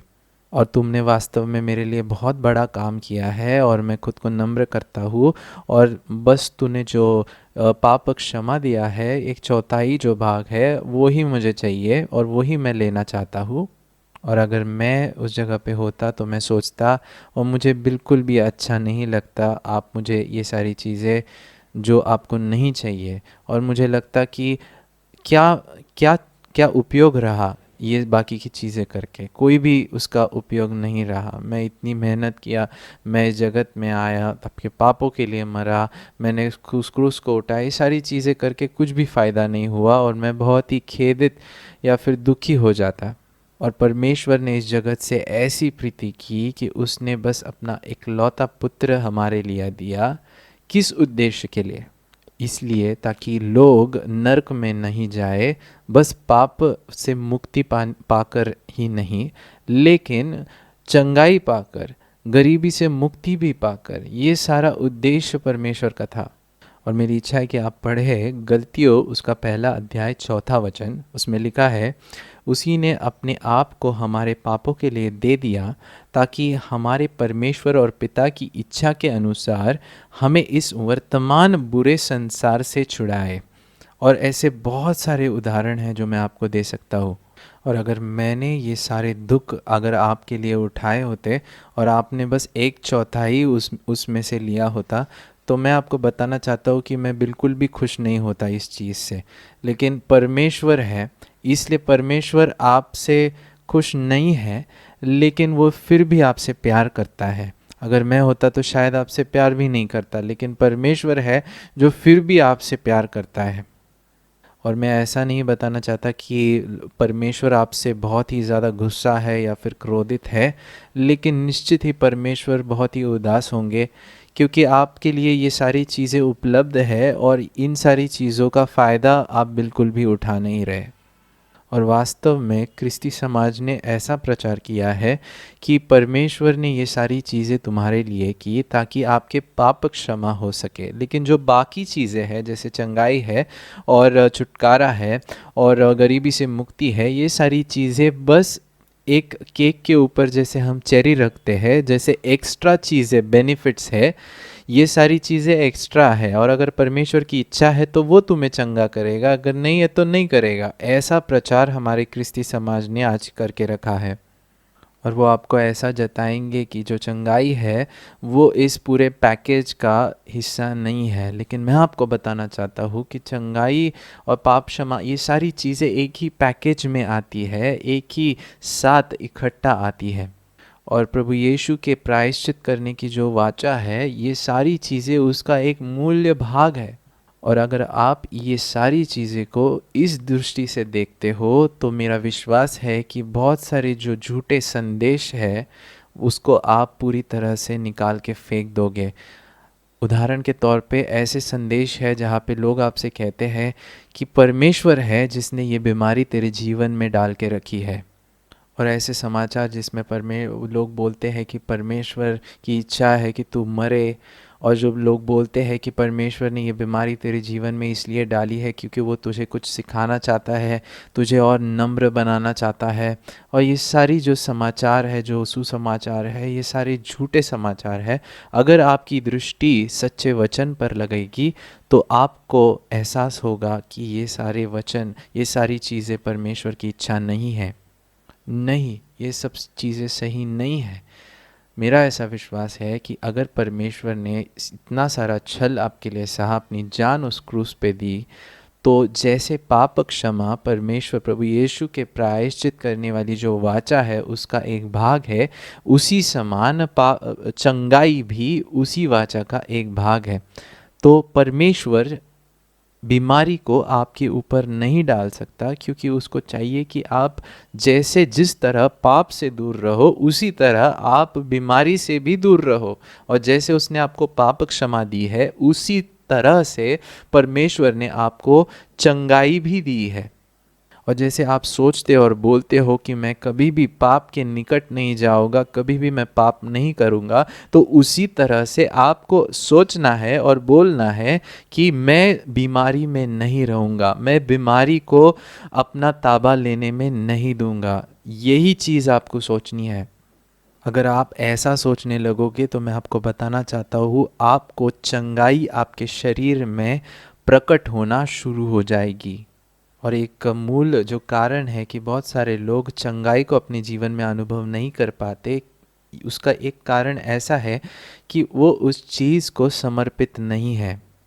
वे ऐसा सोचते हैं कि ये सारी चीज़ें नैसर्गिक है और बीमारी तो होती रहती है, और वो उसको अपने बाहों में समेट लेते हैं, उसके साथ जीना सीख जाते हैं। और उससे भी बुरी चीज़ ऐसी है कि कुछ गलत प्रचार के वजह से उनको ऐसा लगने लगता है कि ये परमेश्वर ही है जिसने हमारे जीवन में ये बीमारी डाली है। इसलिए बाइबल कहती है बहुत ही स्पष्ट रीति से, याकूब उसके 4 अध्याय के 7वें वचन में, इसलिए परमेश्वर के अधीन हो जाओ और शैतान का सामना करो तो वह तुम्हारे पास से भाग निकलेगा। और इसमें लिखा है कि शैतान का सामना करो। और आप शैतान का सामना किस प्रकार कर पाओगे? बीमारी जो शैतान से आती है, अगर आप ये सोचते हो कि ये परमेश्वर से ही आती है, या फिर शैतान आपको ऐसा सोचने के लिए मजबूर कर देता है कि ये परमेश्वर से बीमारी आ रही है, तो वास्तव में आप कभी भी शैतान का विरोध करोगे ही नहीं, आप कभी भी शैतान का सामना करोगे ही नहीं, और फिर वो नहीं भागेगा। तो आप चंगाई के लिए मांगोगे, परमेश्वर से चंगाई मांगोगे, लेकिन आप उसके लिए खड़े रहकर अधिकार के साथ उसका विरोध कभी भी नहीं कर पाओगे। और जिस प्रकार आप पाप का विरोध करते हो, उसके खिलाफ आप खड़े रहते हो, उसी तरह से परमेश्वर की इच्छा है कि आप आपकी चंगाई के लिए, आपके जो बीमारी है जो शैतान से आती है, उसका भी खड़े रहकर विरोध करो। और हम जो ख्रिस्ती लोग हैं वो पाप के लिए मर चुके हैं। हमको पाप में रहना नहीं है, बिल्कुल भी पाप में रहना नहीं है। लेकिन हम जानते अजानते हुए पाप करते हैं। और मैं आपका विरोध नहीं करना चाहता, मैं आपको नीचा नहीं दिखाना चाहता, लेकिन पाप के लिए एक क्षमा है। और हम सबको पता है कि हम जिस तरीके से जीना चाहते हैं वैसे नहीं जी पाते, और परमेश्वर है जो हमें पापों की क्षमा करता है। और मैं उसके लिए आपको नीचा नहीं दिखाना चाहता या फिर आपका तिरस्कार नहीं करना चाहता हूँ। और उसी तरह जो भी व्यक्ति, जो भी ख्रिस्ती व्यक्ति बीमार है, उसका भी मैं तिरस्कार नहीं करता हूँ, उसको खेदित नहीं करता हूँ। लेकिन जो व्यवहार वो ख्रिस्ती व्यक्ति करता है, और अगर वो सोचता है कि ये सारी चीज़ें परमेश्वर की वाचा का एक भाग है या फिर ये नैसर्गिक चीज़ें हैं और मुझे इसी के साथ जीना है, तो मैं उस चीज़ का कठोर विरोध करता हूँ।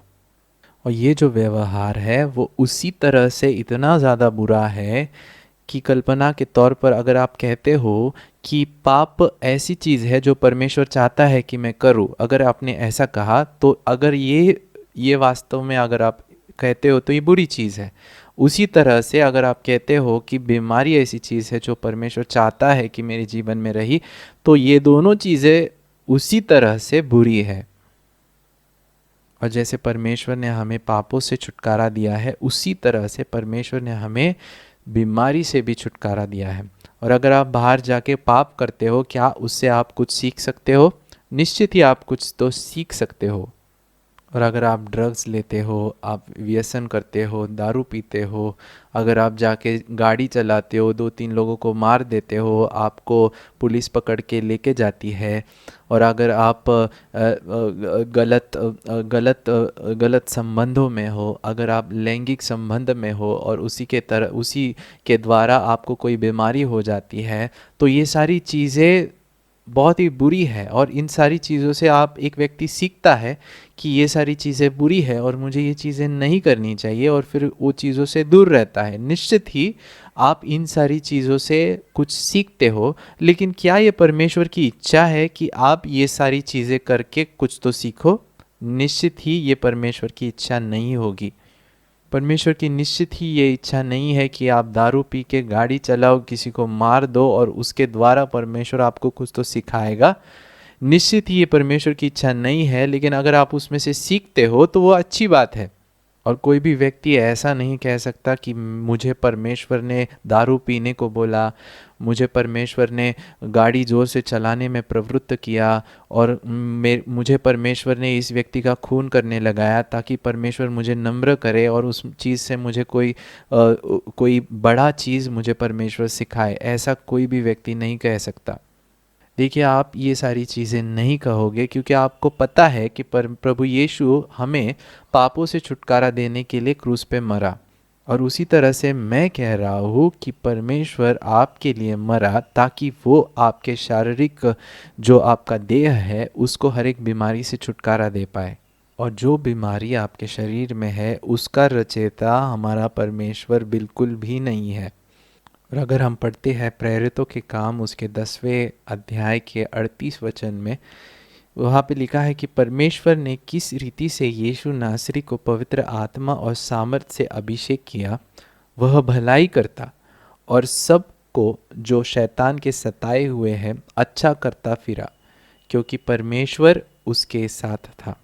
और यहाँ पे ध्यान देने वाली बात यह है कि लिखा है वह भलाई करता, लोगों को चंगा करके वो भलाई करता। और बहुत सारे झूठे जो संदेश है वो आज ऐसा प्रचार कर रहे हैं कि अगर आप चंगाई करते हो तो ये शैतान का एक चिन्ह है, और ये एक अच्छी बात नहीं है। अगर आप चंगाई के बारे में प्रचार करते हो, चंगाई करते हो, तो ये अच्छी बात नहीं है। लेकिन यहाँ पे साफ रीति से लिखा है कि वह भलाई करता, चंगा करके वह भलाई करता। और इसी का यही संकेत देता है कि जब कोई व्यक्ति बीमारी से चंगा होता तो ये परमेश्वर को अच्छा लगता, वो परमेश्वर को महिमा देता। और एक ध्यान देने वाली बात इस वचन में यह है, वहाँ पे लिखा है और सब जो शैतान के सताए हुए थे अच्छा करता फिरा। हालेलुया। तो यहाँ पे साफ रीति से लिखा है कि शैतान के सताए हुए थे, ऐसा नहीं लिखा है कि परमेश्वर के सताए हुए थे। इसका साफ ये दर्शक है कि शैतान है जो बीमारी आपको देता है, ना कि परमेश्वर। और ये परमेश्वर नहीं है जो आपके ऊपर बीमारी डालता है, बल्कि ये शैतान है जो आपके ऊपर बीमारी को डालता है। और यशायाह की किताब में हम देखते हैं कि प्रभु यीशु आने से पहले मसीहा के बारे में भविष्यवाणी की गई थी। और यशायाह की किताब अगर 53 अध्याय उसके 3 और 4 वचन को अगर हम पढ़ेंगे, वहाँ पे ऐसा लिखा है, वह तुच्छ जाना जाता और मनुष्यों का त्यागा हुआ था, वह दुखी पुरुष था रोग से उसकी जान पहचान थी और लोग उससे मुख फेर लेते थे। वह तुच्छ जाना गया और हमने उसका मूल्य न समझा। चौथे वचन में लिखा है, निश्चय उसने हमारे रोगों को सह लिया और हमारे ही दुखों को उठा लिया, तो भी हमने उसे परमेश्वर का मारा कूटा और दुर्दशा में पड़ा हुआ समझा। और पांचवें वचन में ऐसा लिखा है, परंतु वह हमारे ही अपराधों के कारण घायल किया गया, वह हमारे अधर्मों के कामों के हेतु कुचला गया, हमारे ही शांति के लिए उस पर ताड़ना पड़ी कि उसके कोड़े खाने से हम चंगे हो जाएं। अभी इस वचन को मैंने बहुत सारे प्रचारकों को देखा है, विभिन्न प्रकार से इस वचन का प्रचार हुआ है। अनेक सारे लोग कहते हैं कि शारीरिक चंगाई के लिए ये वचन लिखा ही नहीं गया है। वे कहते हैं कि ये भावनिक और आत्मिक चंगाई के हेतु से ये वचन को लिखा गया है। और ये प्रचारक ऐसा कहते हैं कि हम सब लंगड़े थे हमारी आत्मिक दुनिया में, और हमारी आत्मिक दुनिया में पाप के कारण पाप ने हमें लंगड़ा बना के रखा था, और उसी के कारण परमेश्वर ने हमें इस लंगड़ेपन से चंगा किया है। वे ऐसा सोचते हैं। लेकिन अगर आप विश्लेषण कीजिए इस वचन का, और इब्री में जो शब्द लिखे गए हैं, विशेषता से चौथे वचन में जो इब्री शब्द है, अगर वो आप पढ़ें, जो इब्री शब्द चौथे वचन में लिखे गए हैं इस वाक्य में, जो कहता है निश्चय ही उसने हमारे रोगों को सह लिया और हमारे ही दुखों को उठा लिया। अगर आप इब्री शब्दों का विश्लेषण और उसका अभ्यास करें, तो ये सारे जो शब्द है वो शारीरिक चंगाई के लिए वास्तव में लिखे गए हैं। अभी मैं इब्री भाषा में घुसकर आपको ये साबित करके दिखा सकता हूँ, लेकिन उसके लिए एक आसान मार्ग है वो लोगों के लिए जिनको इब्री भाषा पता नहीं है। और जो लोगों को ग्रीक या फिर इब्री भाषा नहीं आती है, मेरी इच्छा है कि आप पढ़े मत्ती उसके 8वें अध्याय के 16 और 17 वचन को। 16 वचन में लिखा है, जब संध्या हुई तब वे उसके पास बहुत से लोग को लाए जिनमें दुष्ट आत्माएं थी, और उसने उन आत्माओं को अपने वचन से निकाल दिया और सब बीमारों को चंगा कर दिया।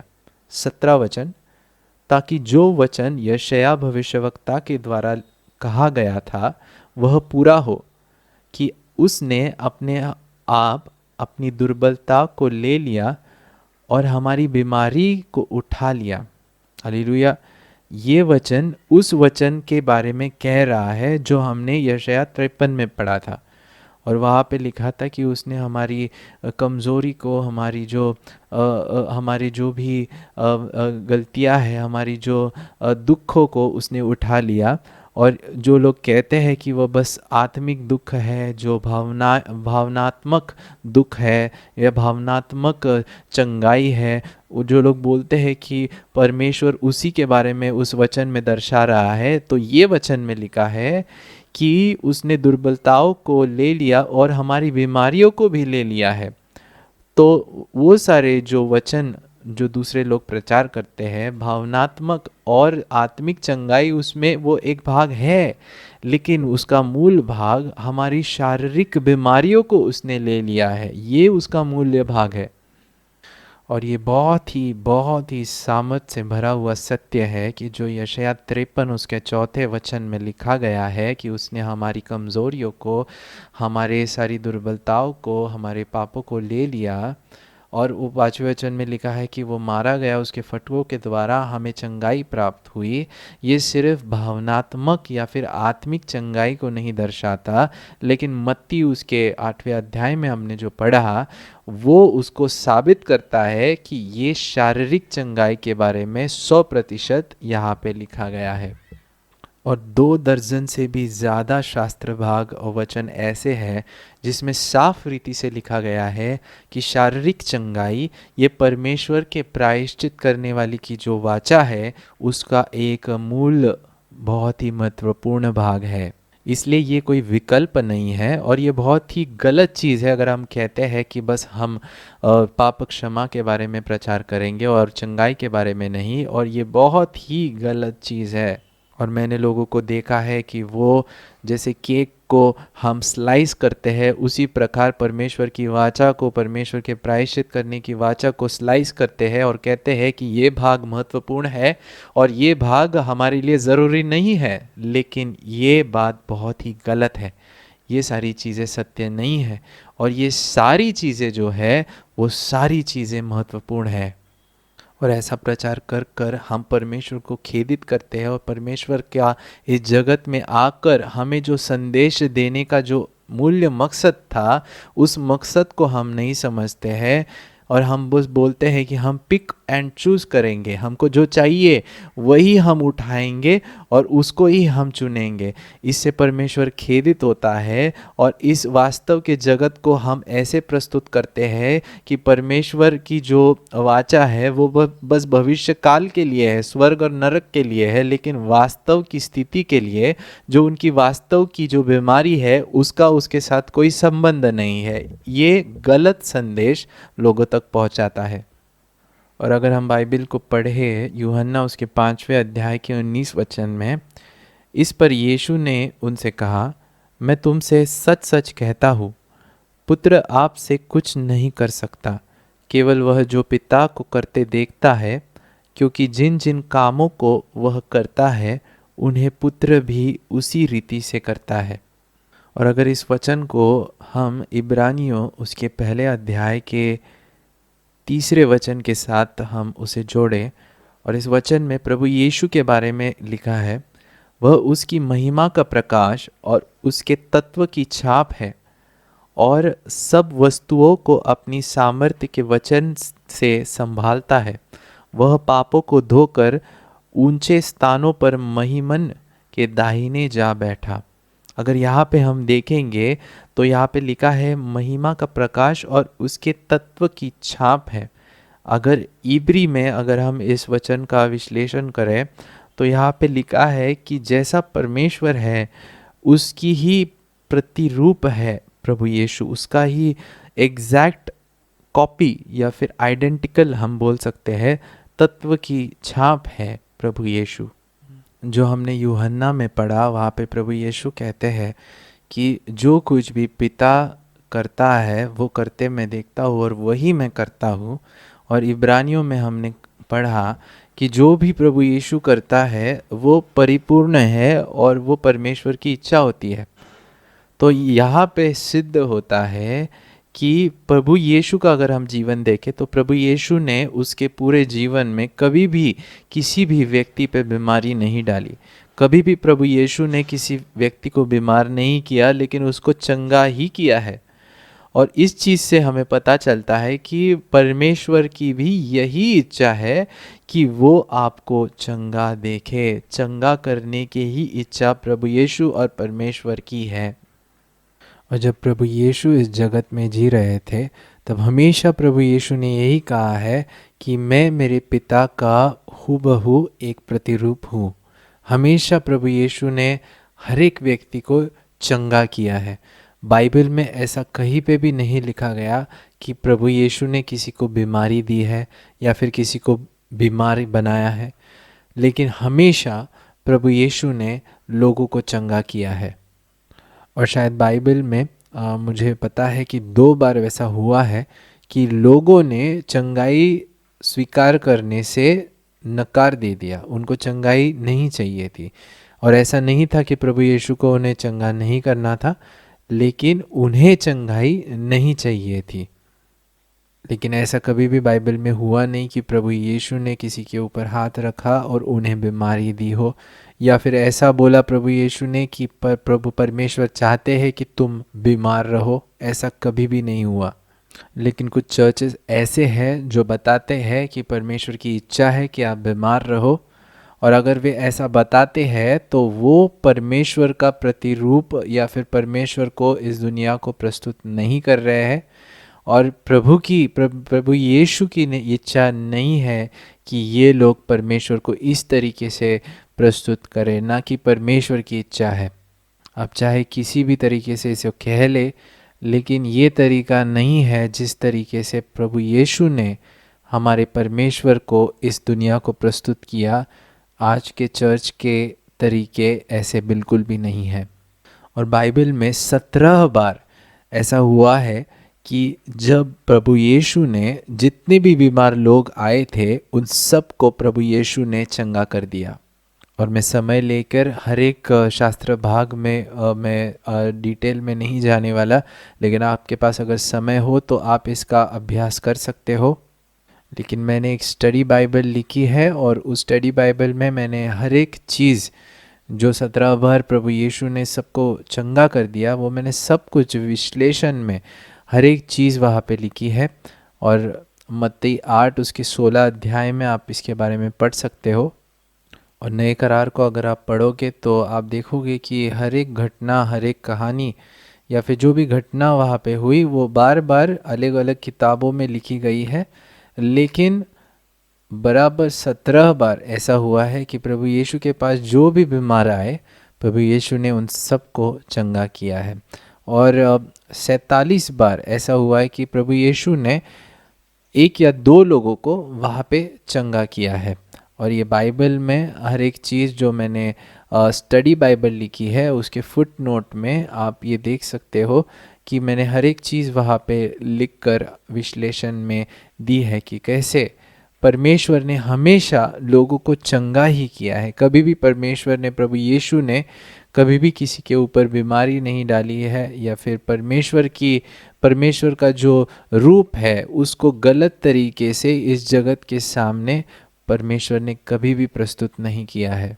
और प्रभु यीशु ने हमेशा यही बताने की कोशिश की है कि परमेश्वर आपकी बीमारी का रचेता नहीं है, लेकिन परमेश्वर हमेशा आपकी चंगाई देने वाला उसका रचेता है।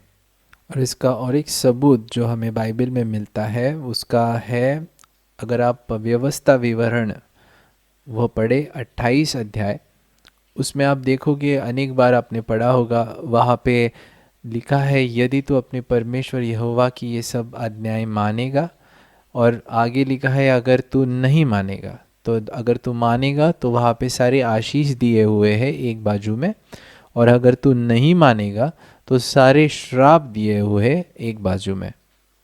और अगर आप व्यवस्था विवरण उसका 28 अध्याय का पूरा अभ्यास करेंगे तो वहाँ पे पूरे जो वहाँ पे वचन है वो 68 वचन है, 68 वर्सेस है। और उसमें जो पहले के 14 वचन है वो वहाँ पे लिखा है कि अगर आप यहोवा परमेश्वर की आज्ञाओं का पालन करोगे, उसकी आज्ञाएं मानोगे, तो ये सारे आशीष तुम पर आएंगे। अभी मैं समय लेकर व्यवस्था विवरण उसके 28 अध्याय का पूर्ण अभ्यास नहीं लेने वाला हूँ, लेकिन नए नियम के हिसाब से हमको इस व्यवस्था विवरण उसके 28 अध्याय का पूर्ण समझ होनी चाहिए, क्योंकि नए नियम के हिसाब से हमें परमेश्वर ने नियम शास्त्र के नियम के श्राप से छुड़ाया है। इसलिए ये सारी आज्ञाओं का पालन करना ये हमारे लिए ज़रूरी नहीं है, लेकिन विश्वास के द्वारा हमें परमेश्वर ने इन सारी आशीषों से फलतृप्त किया है, इन सारी आशीषों से भर दिया है। यही लिखा है गलतियों उसके 3 अध्याय 12 और 13 वचन में। लेकिन मूल बात यह है कि व्यवस्था विवरण उसके 28 अध्याय में 1 से 14 वचन तक सारे आशीष लिखे गए हैं और 15 से 68 वचन तक सारे श्राप लिखे गए हैं। और इन वचनों को पढ़कर हमें ये पता चलता है कि जो श्राप है वो बीमारी है और जो आशीर्वाद है वो चंगाई है। और ये उसी समान है कि जैसे आपके सामने एक वाइट बोर्ड है और वाइट बोर्ड के बाई ओर आप लिखते हो आशीष और बीच में एक सीमा करते हो और एक लाइन लगाते हो और उसकी दाई ओर आप लिखते हो श्राप। तो आशीष के कॉलम में आप लिखोगे कि स्वास्थ्य, अच्छी सेहत या फिर चंगाई ये आशीष है, और जो भी श्राप है वहाँ पे आप लिखोगे बीमारी। लेकिन आज की जो मंडली है इसका उलट विचार करती है और ऐसा कहती है नहीं, ये तो आशीर्वाद है कि परमेश्वर ने मुझे ये बीमारी दी है। लेकिन ये सत्य नहीं है। लेकिन हाँ, कोई अच्छी चीज़ अगर क्या निकल सकती है कि अगर आप बीमार हो तो उसमें से कोई अच्छी चीज़ निकल सकती है? निश्चित ही निकल सकती है। ये उसी तरह है जैसे मैंने पहले उदाहरण दिया कि एक मनुष्य जाकर किसी का खून कर सकता है और उसका पश्चाताप उसे हो सकता है, उसे पता चले कि मैं मेरे जीवन को बहुत ही बुरी तरह से जी रहा हूँ और मुझे परमेश्वर के पास लौटना चाहिए, और वो परमेश्वर के पास लौट कर आता है और कहता है कि परमेश्वर मुझे क्षमा कर। और मैं ऐसे लोगों को जानता हूँ, परमेश्वर मुझे ऐसे लोगों के पास लेके गया है जिनको मर्डर करने के लिए, किसी की हत्या करने के लिए फांसी की सज़ा हुई है और वो जेल में है, और मैं उनके पास पहुंचा और परमेश्वर ने उन्हें बचा लिया, उन्होंने पश्चाताप किया और फिर परमेश्वर ने उनको वहाँ से बाहर निकाला है और आज वो परमेश्वर के लिए जीवन जी रहे हैं। इससे हमें पता चलता है कि वह व्यक्ति ने गलती की, उसने खून किया, लेकिन उस परिस्थिति में भी परमेश्वर ने उसका इस्तेमाल किया, उसको पुनर्जीवित करके उसको एक नया जन्म दिया। परमेश्वर ने उसको बचा लिया और फिर वो परमेश्वर के पास लौटकर आज उसकी महिमा से वो परमेश्वर की स्तुति कर रहा है। ये परमेश्वर की प्रशंसा है। हर कोई देख सकता है कि ये हो रहा है, लेकिन क्या ये सही है यह कहना कि परमेश्वर ने उसको वो खून करने को लगाया ताकि वो ये सारी चीज़ों से के अनुभव से गुजरे और फिर परमेश्वर के पास लौट आए? नहीं। मैं आपको गारंटी देकर 100% कह सकता हूँ कि ये परमेश्वर नहीं है, क्योंकि परमेश्वर ने चाहा होगा कि उनके रास्ते में जब इन्होंने ऐसे विचार किए, किसी का खून करने का उन्होंने विचार किया, तो परमेश्वर ने उनके मार्गों में बहुत सारी बाधाएं शायद डाली होगी, बहुत सारे तरीक़ों से उन्हें रोकना चाहा होगा। और मुझे ऐसी एक घटना याद है जहाँ पे दो जवान लड़के, ये एक कोलंबिया हाई स्कूल, इस स्कूल में घुसते हैं और वहाँ पे 13 बच्चों को वो जान से मार देते हैं और उनके साथ एक शिक्षक भी है, उसको भी वो जान से मार देते हैं। और ये सब करने के बाद वो खुद की भी जान ले लेते हैं।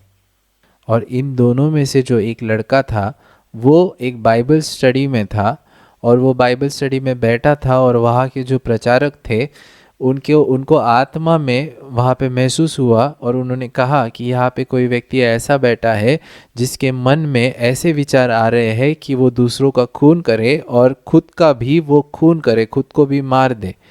और उसने बहुत प्रार्थना और विनंती की लोगों से कि आप में से अगर ऐसा कोई व्यक्ति हो तो कृपया करके आगे आए, परमेश्वर आपसे बात करना चाहता है।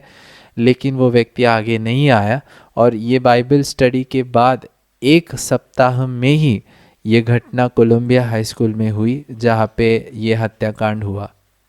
इससे हमें ये पता चलता है कि परमेश्वर उसके मार्ग में बाधाएं डाल रहा था, उसको रोकना चाहता था, और ये परमेश्वर की इच्छा नहीं थी कि वो वहाँ पे जाकर लोगों की हत्या करे और फिर वो खुद का भी ज़िंदगी खुद को मार कर ख़त्म कर दे।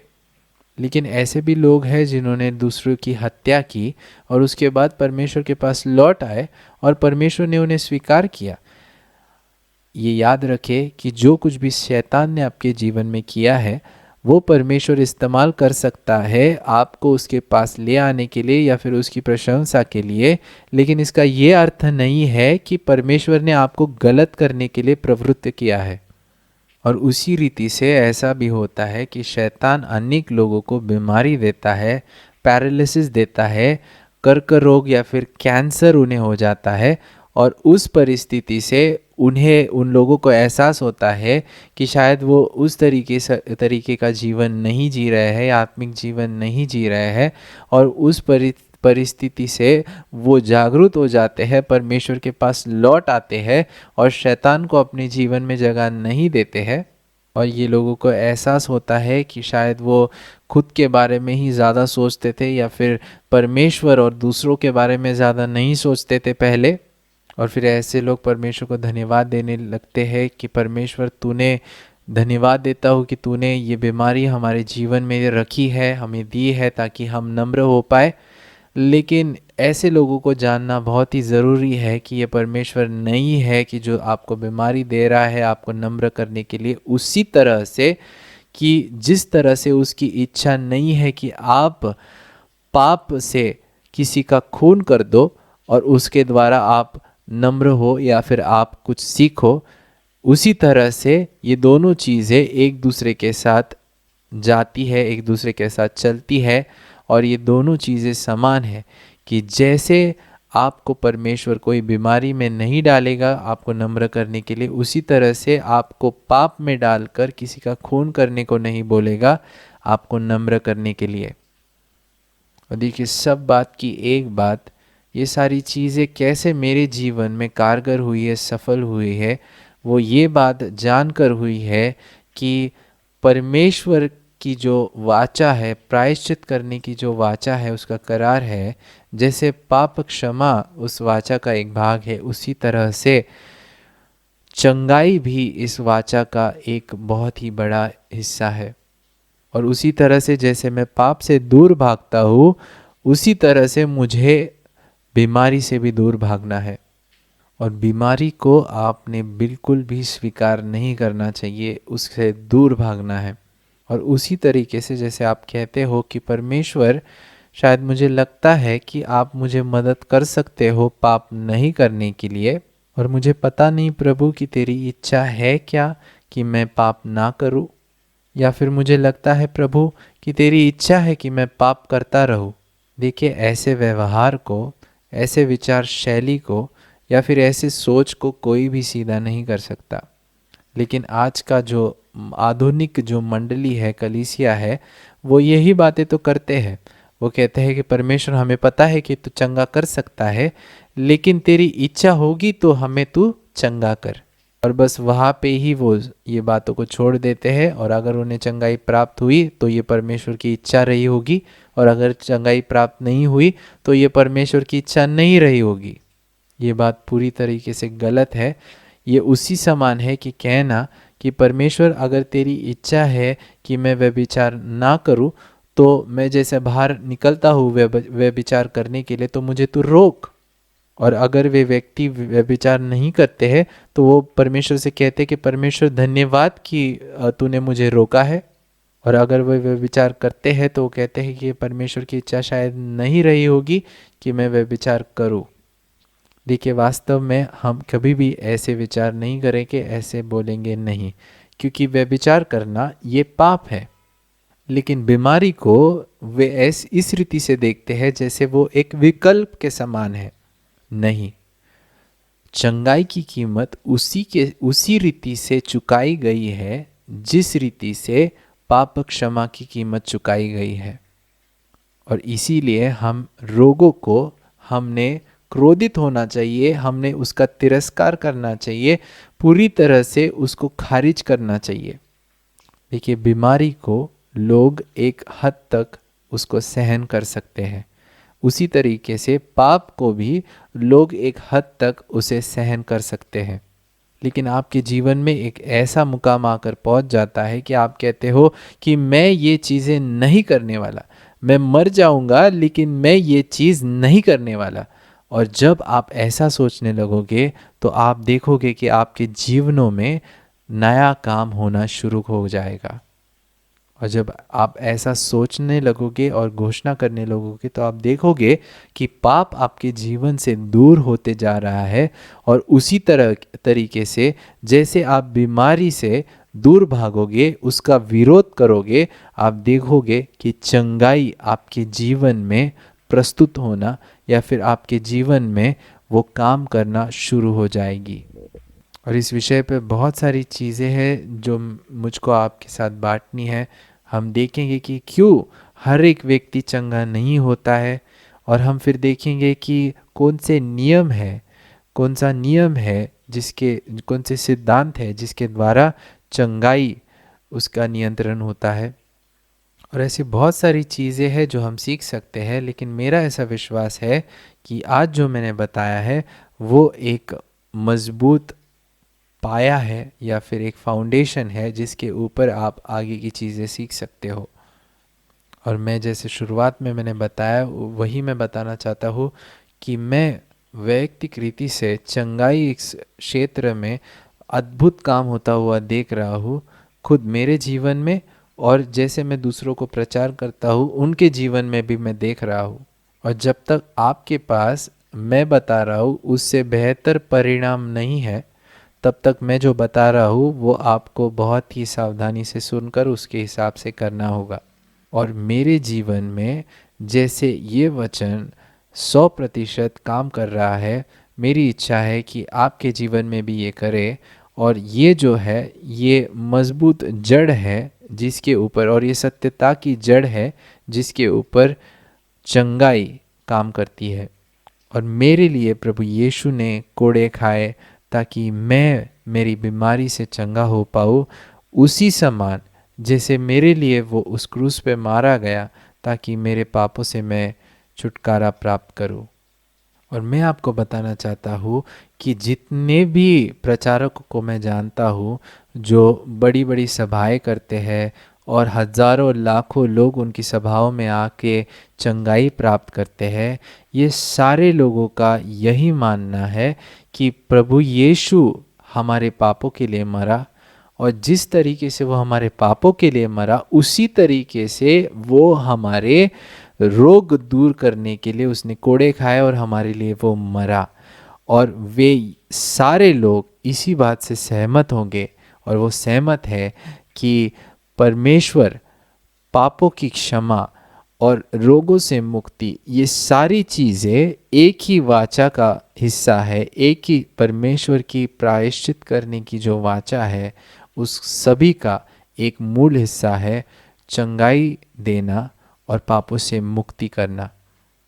और ये सारे लोग यही मानते हैं कि ये हमेशा परमेश्वर की इच्छा है कि हमें वो चंगा करे, उसी तरीके से कि जैसे परमेश्वर की इच्छा है हमें वो पापों से क्षमा करे।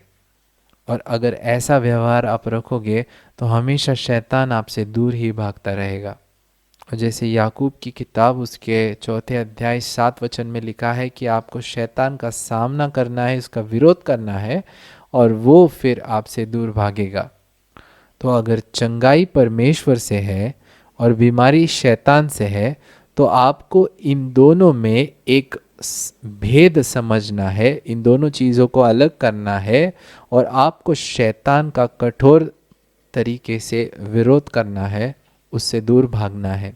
और केवल हल्के रीति से उसका विरोध नहीं करना है, लेकिन पूरी जी जान लगा के उसका विरोध करना है। और ऐसा नहीं कहना है कि परमेश्वर तेरी इच्छा होगी, तो आपको ये जानना है कि ये परमेश्वर की इच्छा ही है कि आप बीमारी में ना रहो। यूहन्ना के 3 पत्र में अगर हम दूसरे वचन से पढ़े, हे प्रिय, मेरी यह प्रार्थना है कि जैसे तू आत्मिक उन्नति कर रहा है वैसे तू सब बातों में उन्नति करे और भला चंगा रहे। ये परमेश्वर की इच्छा है कि आप चंगे रहे, और परमेश्वर आपको चंगा देखना चाहता है।